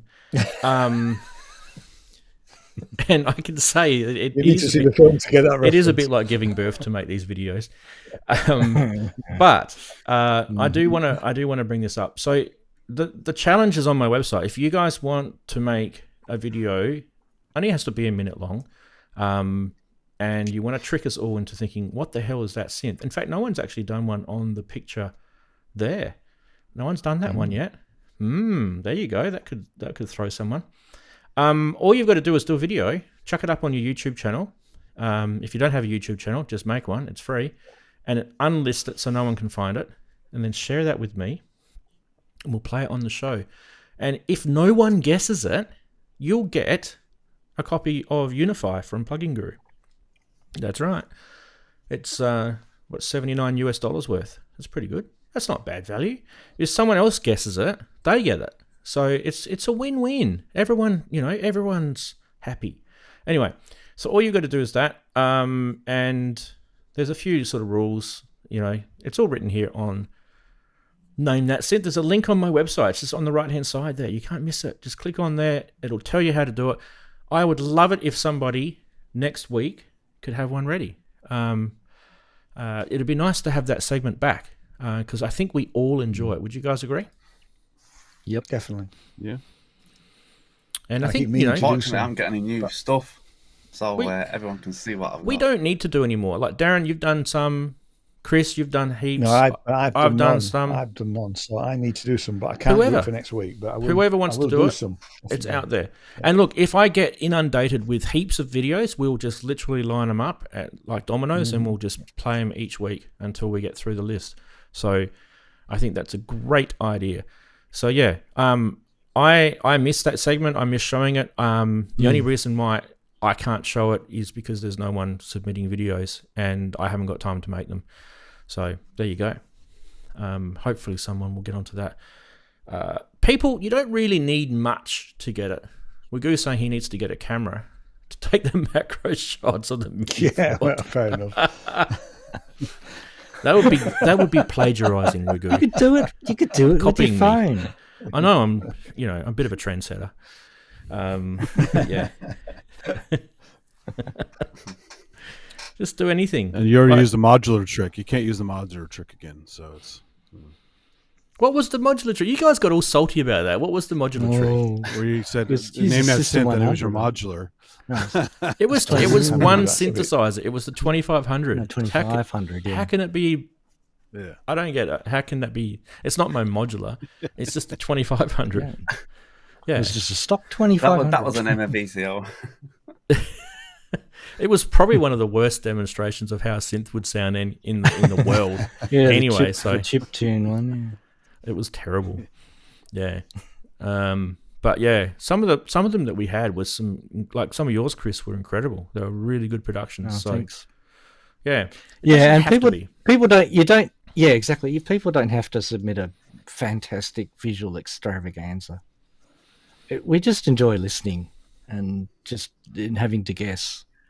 It's I have a terrible track record of all of the other people. Well, the best way you can do with that is not actually I show can't the get synths, them. just play the sound on a black background. Yeah, you can almost can. It'd be better than what we've had. You don't need We're a missing, camera. so- Actually, you don't need a camera. You can actually make a good video one. with just still, like using your mobile phone camera. That's You a can good take idea. still photographs images. and just do a slideshow Yeah. of that, which is what I've done with some of mine. A little bit of video footage and a little bit of still photos, and you can just use, some sort of really basic video editor to whack it together. I remember I put a bunch of time to that OB12 video, and because I had just talked to Adamski about OB12s, he guessed it immediately. Because Yeah, I remember that. we were Yeah, just talking about OB12s. yeah, No one else would have guessed that except Wagoo, but because he has an OB12. yeah. Half god, half beast. He's one of the winners. There you go. Look at that. And he got Unify. Mr. Biscuit. Yeah. Mr. Biscuit. Yeah. Video is easy enough. It's the sound. I need to actually finish it. Sounds like a project sitting on your DAW. Abandoned projects. Yeah. That's the whole show. Okay. Well, I think that's probably it for the show, people. We got to the end. Do you guys want to do a little bit of VCA for 5 minutes? I thought I would do a little bit of VCA because last week we didn't show a VCA, right? No. We just talked about it. We just crapped on like old farts again. Well, that was me anyway. What about we just show a VCA?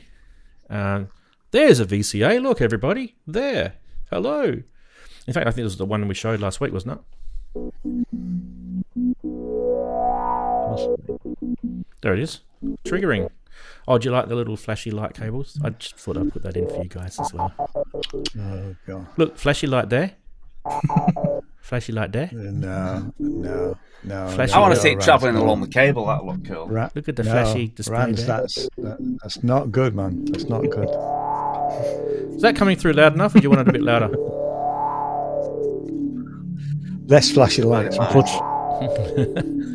Unfortunately, I'm not getting any audio again. You're not missing anything, Chris. Dole. Where's Chris's audio? I'm trying to see. impersonate it. No, I'm dead serious. If you can't hear it, there's got to be something routing wise that he's not getting. He's on Mixbus Master and Mixbus A. There's no reason why he shouldn't go that. Hang on, let me just double check something here.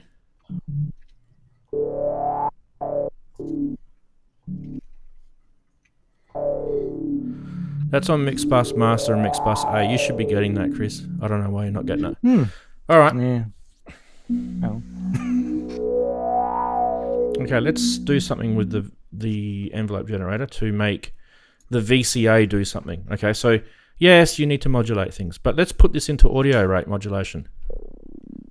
Now, I'm going to move my mic out of the way for a sec. Hang on.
Some audio rate stuff.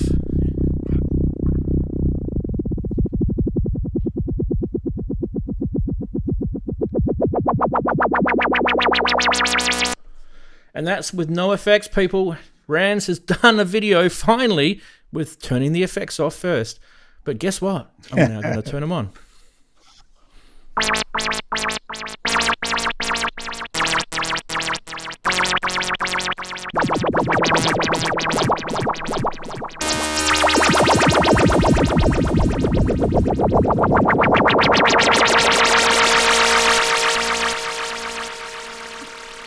It's turned into the radiophonic workshop.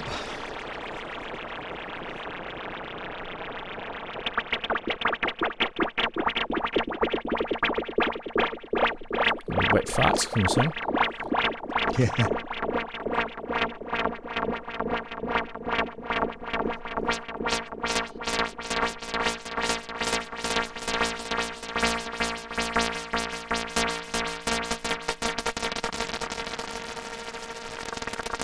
And that's just a cyclic envelope. Beautiful. Sounds great. So that was basically what we were talking about last week with doing some sort of funky stuff with VCAs. But yeah, I decided to do it with just the System 500 because in this particular case it's really basic. It's just a 2-voice oscillator going through a single filter with 2 envelope generators, which you can see on the display there, going into one VCA. And yeah, if you don't play with VCAs like that, the other way to play with them too is to shape the amplitude of the sound too, and that's to do things like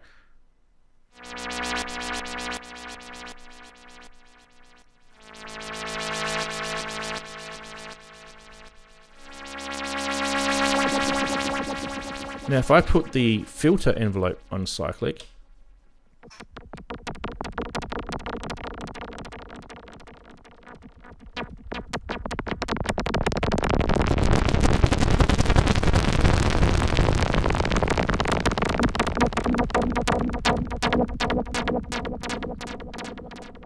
you can hear the VCA fading in and fading out, but the filter is constantly running, right?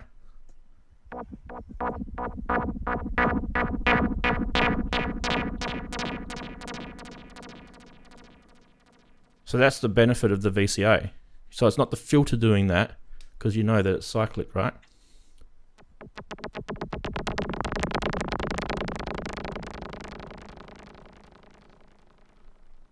There you go.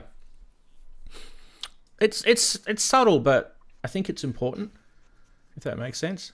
Mm-hmm. That's kind of the point we were trying to make last week. Just to kind of use your VCA in ways that you may not normally use it. Like, there's a video that I did on my channel when I was talking about the Behringer 130 module when it came out, and I was talking about how you can use it to make percussive sounds, and I was talking about the linear and exponential mode, which this has also got the linear and exponential mode on here, and it helps with that sort of the gain that you get from your input. You know, for example, I'll turn that off for a sec.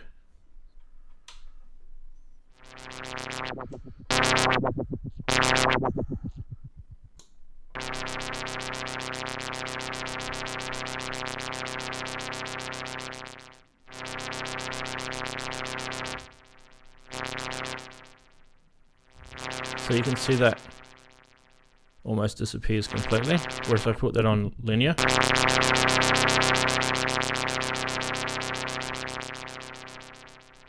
You get much more play with that. See that? I'm almost getting the full play on exponential. It almost disappears. See that? So it's a curve. So that was kind of what we were also talking about and what that actually meant on the VCA, why it's there. It's purely just so that you've got a different play with your modulation source. And that's actually important because, like, for example, if we had that audio rate stuff going on,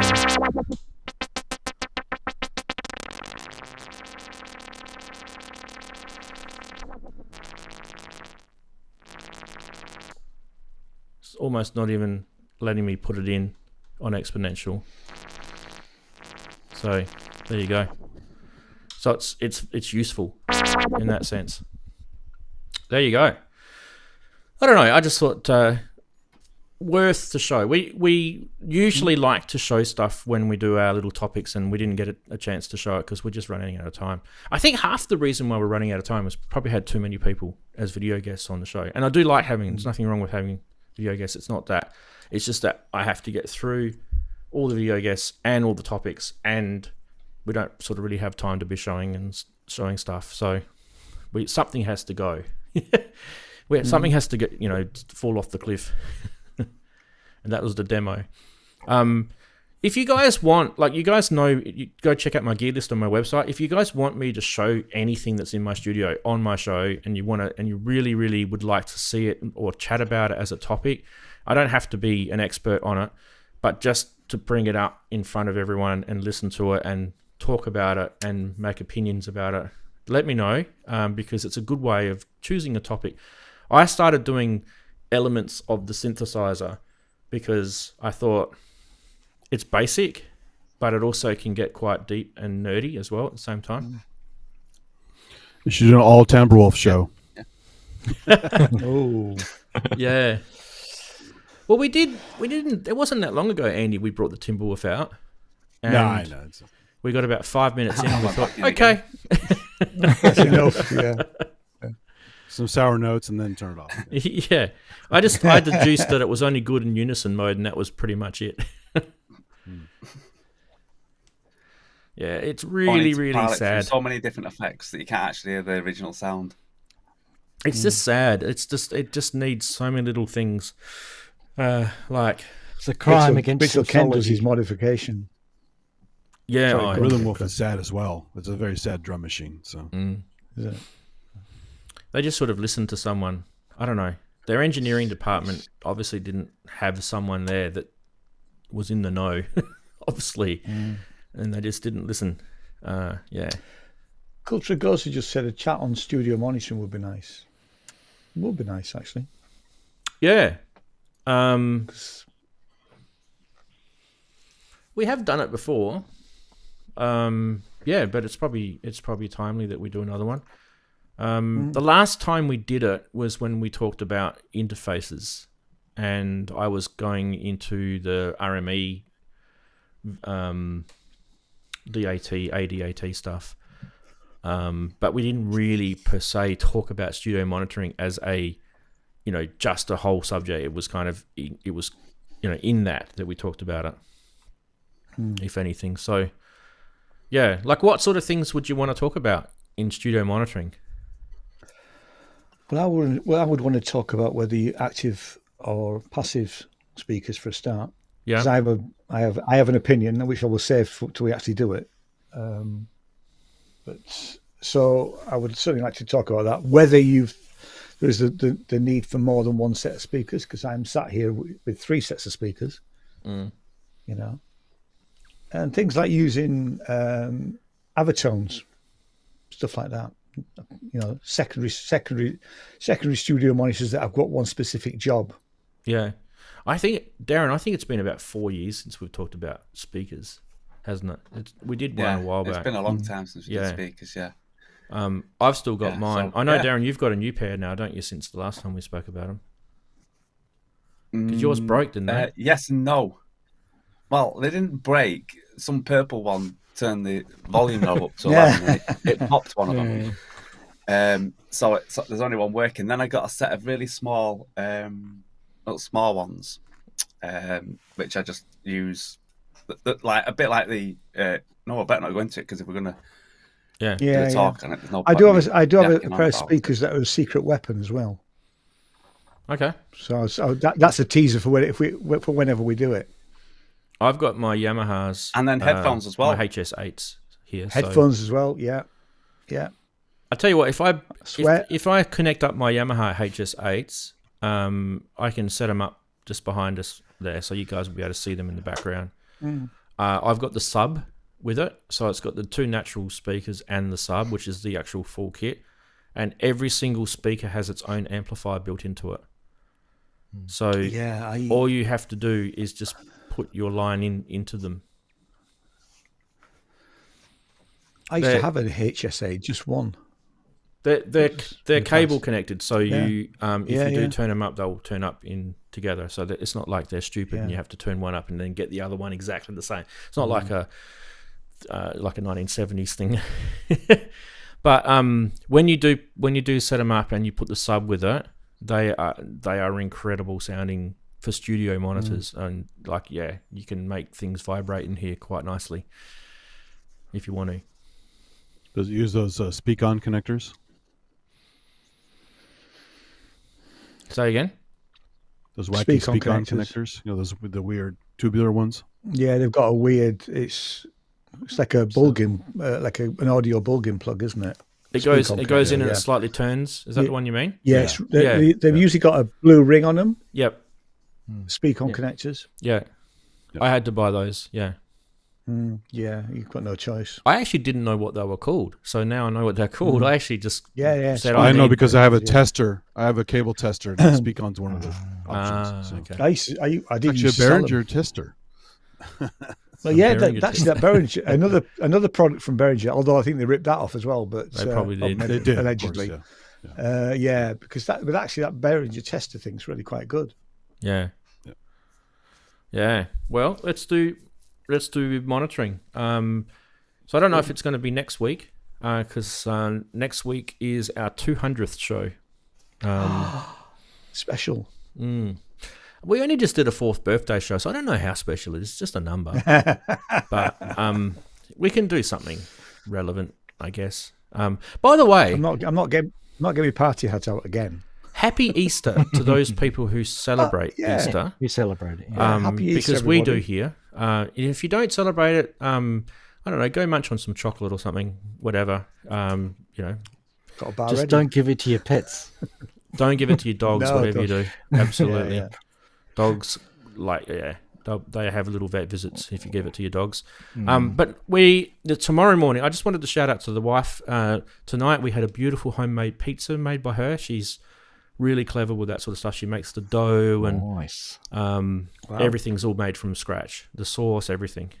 So that was amazing. And tomorrow morning we'll go out the backyard and we'll get the little tiny, foil wrapped chocolate eggs, and we'll put them in the garden, and the kids will run out and try and that's really cool. get that sort of stuff. So we'll do that in the morning, and then probably by 12 o'clock we'll all have,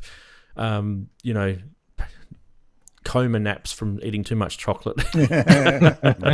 Who knows what will happen there. Anyone else do anything like that? Do you guys have any sort of, do you have family meals? Do you have any sort of Easter Sunday celebrations? We have an Easter breakfast. Mm-hmm. Yeah. So we'll have an Easter breakfast, and then, like you say, have a coma after the chocolate. That's the only time of the year that I would eat chocolate on a morning, straight after breakfast. Like the French do. And yeah, Matt's cooking lunch, so we'll have a roast lunch with these Yorkshire puddings. Oh, nice. So, but and then we probably will go for a walk in the afternoon after lunch to walk it off. Yeah. Well, at least it's going to be a nice day. Yeah, exactly. Well, yeah. I mean, Darren, you said to me earlier that it's actually sunshine today in your part of the world. It is. It's warm out there. Yeah, we've got sunshine tomorrow, and then it back to rain. I think We've had sort of overcast, rainy weather here, so it's not terrible. But tomorrow apparently it's going to be nicer. So yeah. So it should be a nice sort of coolish, but non wet day here, which is quite normal for here. Yeah. Non-wet. But yeah. What about you, Andy? In your part of the world, do you guys partake in anything?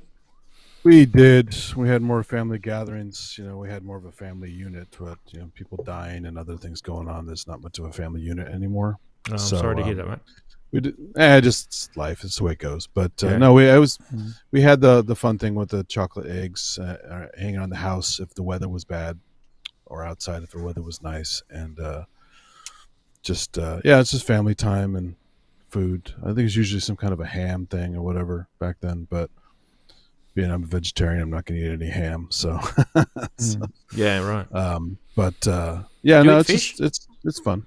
As a vegetarian, No. do you eat fish? So you completely No dead veg? animals. Yeah, Yeah. that's Cool, it. cool. Yeah. Nice. I was vegan for a while, but it's just I love cheese too much, so I gained weight because I went back to cheese. Because cheese is awesome. It's And you my don't favorite. you don't eat? Do you eat eggs at all? If they're in baked goods, I don't pass them up, but I don't eat them straight out. Okay. So there's actually some good egg substitutes if you want that stuff. Actually, when I was in Jamaica, they had this Jamaican breakfast made with Akai fruits from the trees down there. I don't know if you've heard of Akai before. And they scramble that up with some. It's awesome.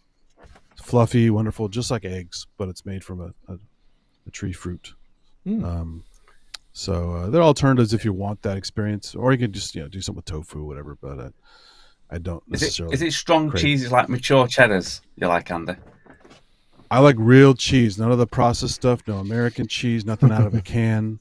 So mostly really good quality, like with Vermont cheddar, real cheddar from England. Real like we've forgotten that. Yeah, European cheeses are phenomenal. Yeah. You could just eat them all day. Yeah. So Yeah. Stinking Bishop. That's a good one. Andy, you need to come over here. There's a place in this where we live called Margaret River, and they have some incredible cheeses because they've got a very big dairy element down here. Yeah, it's a massive dairy element.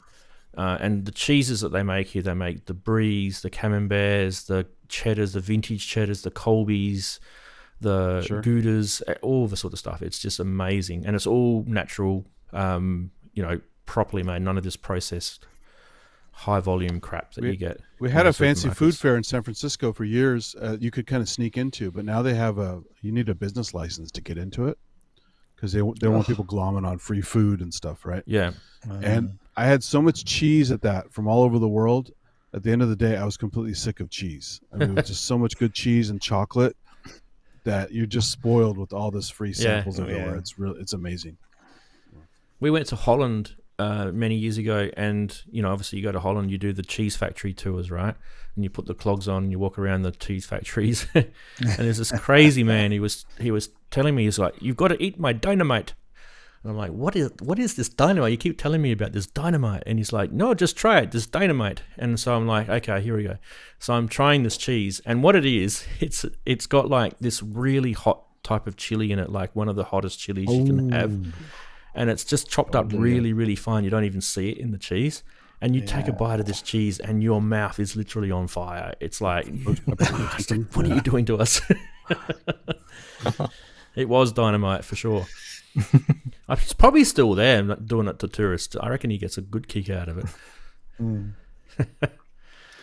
Anyway. We have lots of cheeses over here, so plenty. Yeah, you got Wensleydale. Yeah. Welsh cheeses. Yeah. Cheddar. I actually went on a mission to go through all the cheese shop cheeses and that sketch, and I found a bunch of them locally. Oh yeah. So Wensleydale, and I didn't have the beaver cheese. They mentioned beaver cheese. Oh, the beaver cheese. Yeah, I wonder why you didn't find that one. He calls it. Yeah, that's funny. Art Harmon, that's who it was, wasn't it? Art Harmon, the guys that do the animations. Is it Art Harmon? Armin. No, it's Ardman. Yeah, that's it. Yeah, I knew it was something like that. Yeah, that was so. There's Shaun the Sheep as well. Yeah, Shaun the Sheep and the Chicken Run. Smashing the cheese, Chicken Run. Gromit. That's it. Chicken Run's good. Yeah, Chicken Run's great. film. Yeah. Well, guys, like I said before, have a nice. Do you guys get a little bit of holidays? I do. We get a couple of days off around Easter time. So have a nice couple of days off. Spend it with your family. give your wife a hug or whatever, partner or whatever it is, and enjoy the rest of your long weekend. And yeah, thanks very much in the chatties for joining us. All of you guys, that's out to you as well. Spread the love. And to you guys here, thanks very much for being part of the show again on Synth Geekery. Yeah, we're still here, still plodding along. Darren, now, before we do go, I promised Ian that he would give us a nice little plug. And I think it's a perfect opportunity to do that. Yeah. So this is the Sinner's Music plug, really.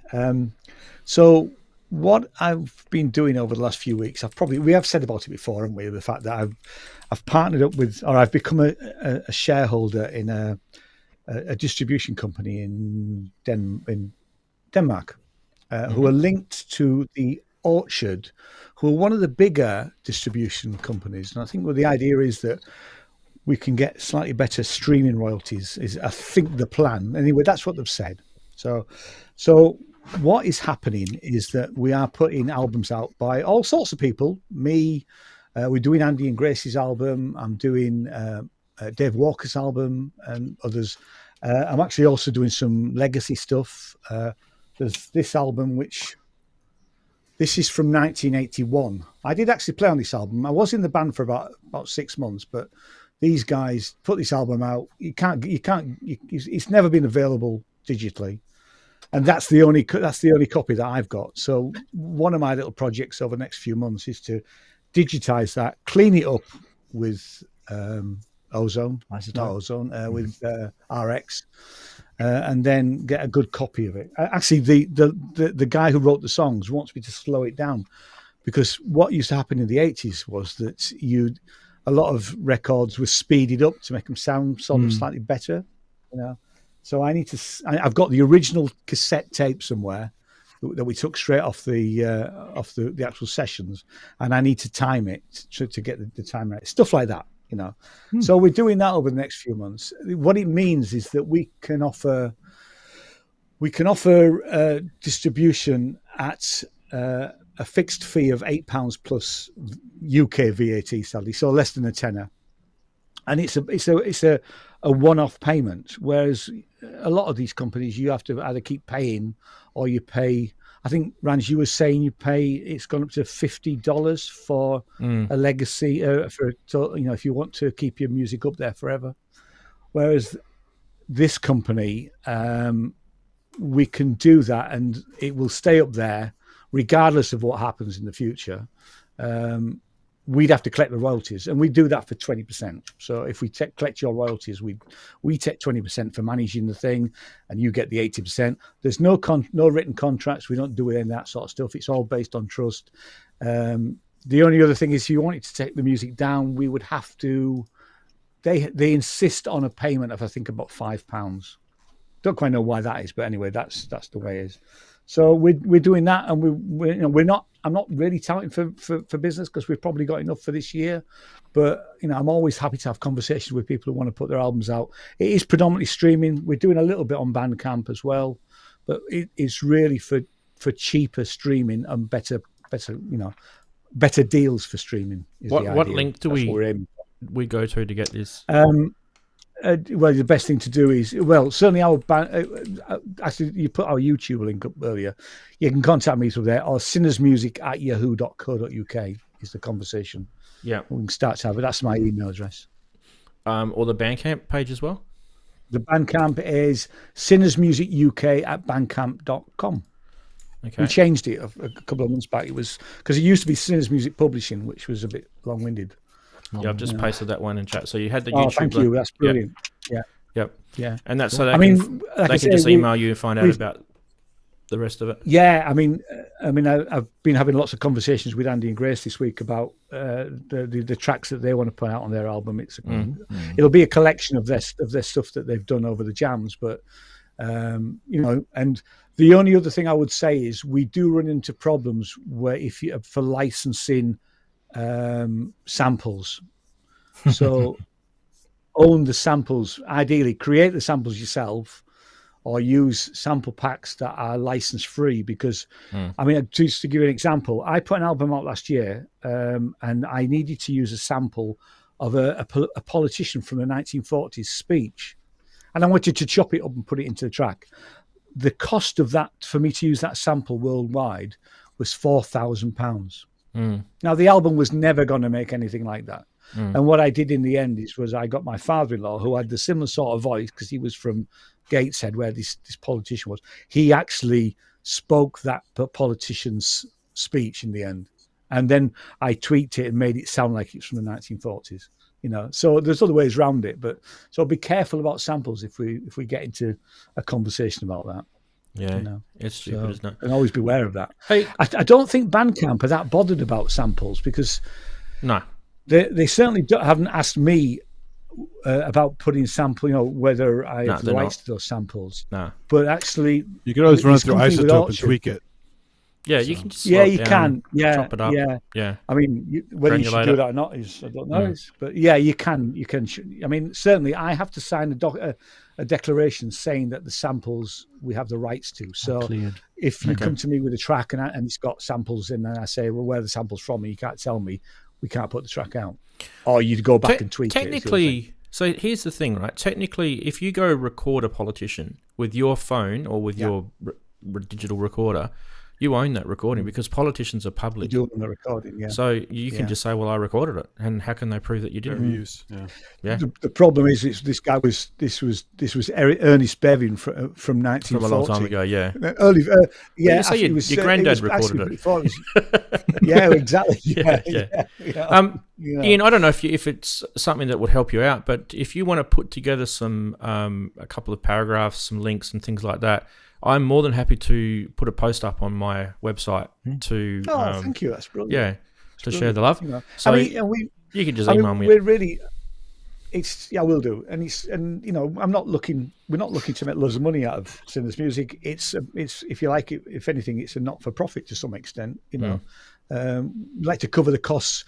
Because I've had to lay out to become a shareholder in this company, so it's nice. It'd be nice to cover those costs and things like that. But generally, we're not looking to make money out of it. It's about putting people's music out there and helping people to some extent, and getting my own stuff out and stuff that I've been involved in. So, but I'm happy to have conversations with everybody. It might take us a while to get your stuff out there. If your stuff's already up on streaming services, leave it there until you're in the point where you actually, they're going to keep charging you or whatever. Don't start.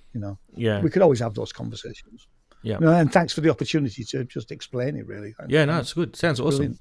I really like the idea. Yeah. Definitely for the permanency of it. I think that's one of the big issues that a lot of us have got. Because we don't make any money from our music, but we just want to put it up there so that people can access it. That's really the only reason. Yeah. Awesome. Yeah.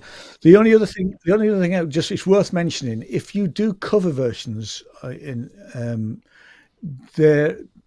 it's just going to be on a streaming site, there's no license needed. But if it wants to be downloaded, you have to buy a mechanical license. So that's an extra cost. Just to be aware of that. I mean, I've got something to put out later on, and there's a really good cover version of a song, and the band want me to put it up there. Luckily, it's not going to be downloadable; it's just going to be streamed, so we don't have to worry about the license. But I did have to look into that sort of stuff. It is a bit of a minefield, all this stuff. It is. I don't know if it was a meme or if it was true, but I saw this thing floating around the other day, like literally 2 or 3 days ago, where Sting was getting $5,000 a day from the rapper that stole the sample from Every Breath You Take. Because that song. Well, I can believe it. Yeah, I can't believe it. Yeah, Diddy. That's him. Yeah, Diddy. Yeah, and it might be actually true. $5,000 US a day or a week or something. It was something stupid like that. Yeah, I do know that because I had a track played on Radio 1 Extra, which surprised me. I don't know how they found me. Anyway, they did. And this was the songwriting royalties. And the royalties on that one play was £300, and I'm telling you, this is all right. It never happened again. It only played it once, so you can understand play more. that the songwriting royalties, if you get played on major radio stations, then it's great. It took months and months for it to turn up, And then the next quarter, when you're going to get your payment, I'm thinking, am I going to get another one? No, there wasn't another one. It was a one-off payment, but it was quite nice to get the £300. Yeah. Awesome. All right, guys, we're going to end it. And once again, thank you, everyone. Send me that information through Ian. I seriously, I'll put it up on the blog site. Yeah, and we can show it again next week. Next week, 200th show, and we'll see you all then, bright-eyed and fairy-tailed. See ya. Yeah. Bye. Bye, guys. Bye, everybody. Take care, everyone. Right. Cheers.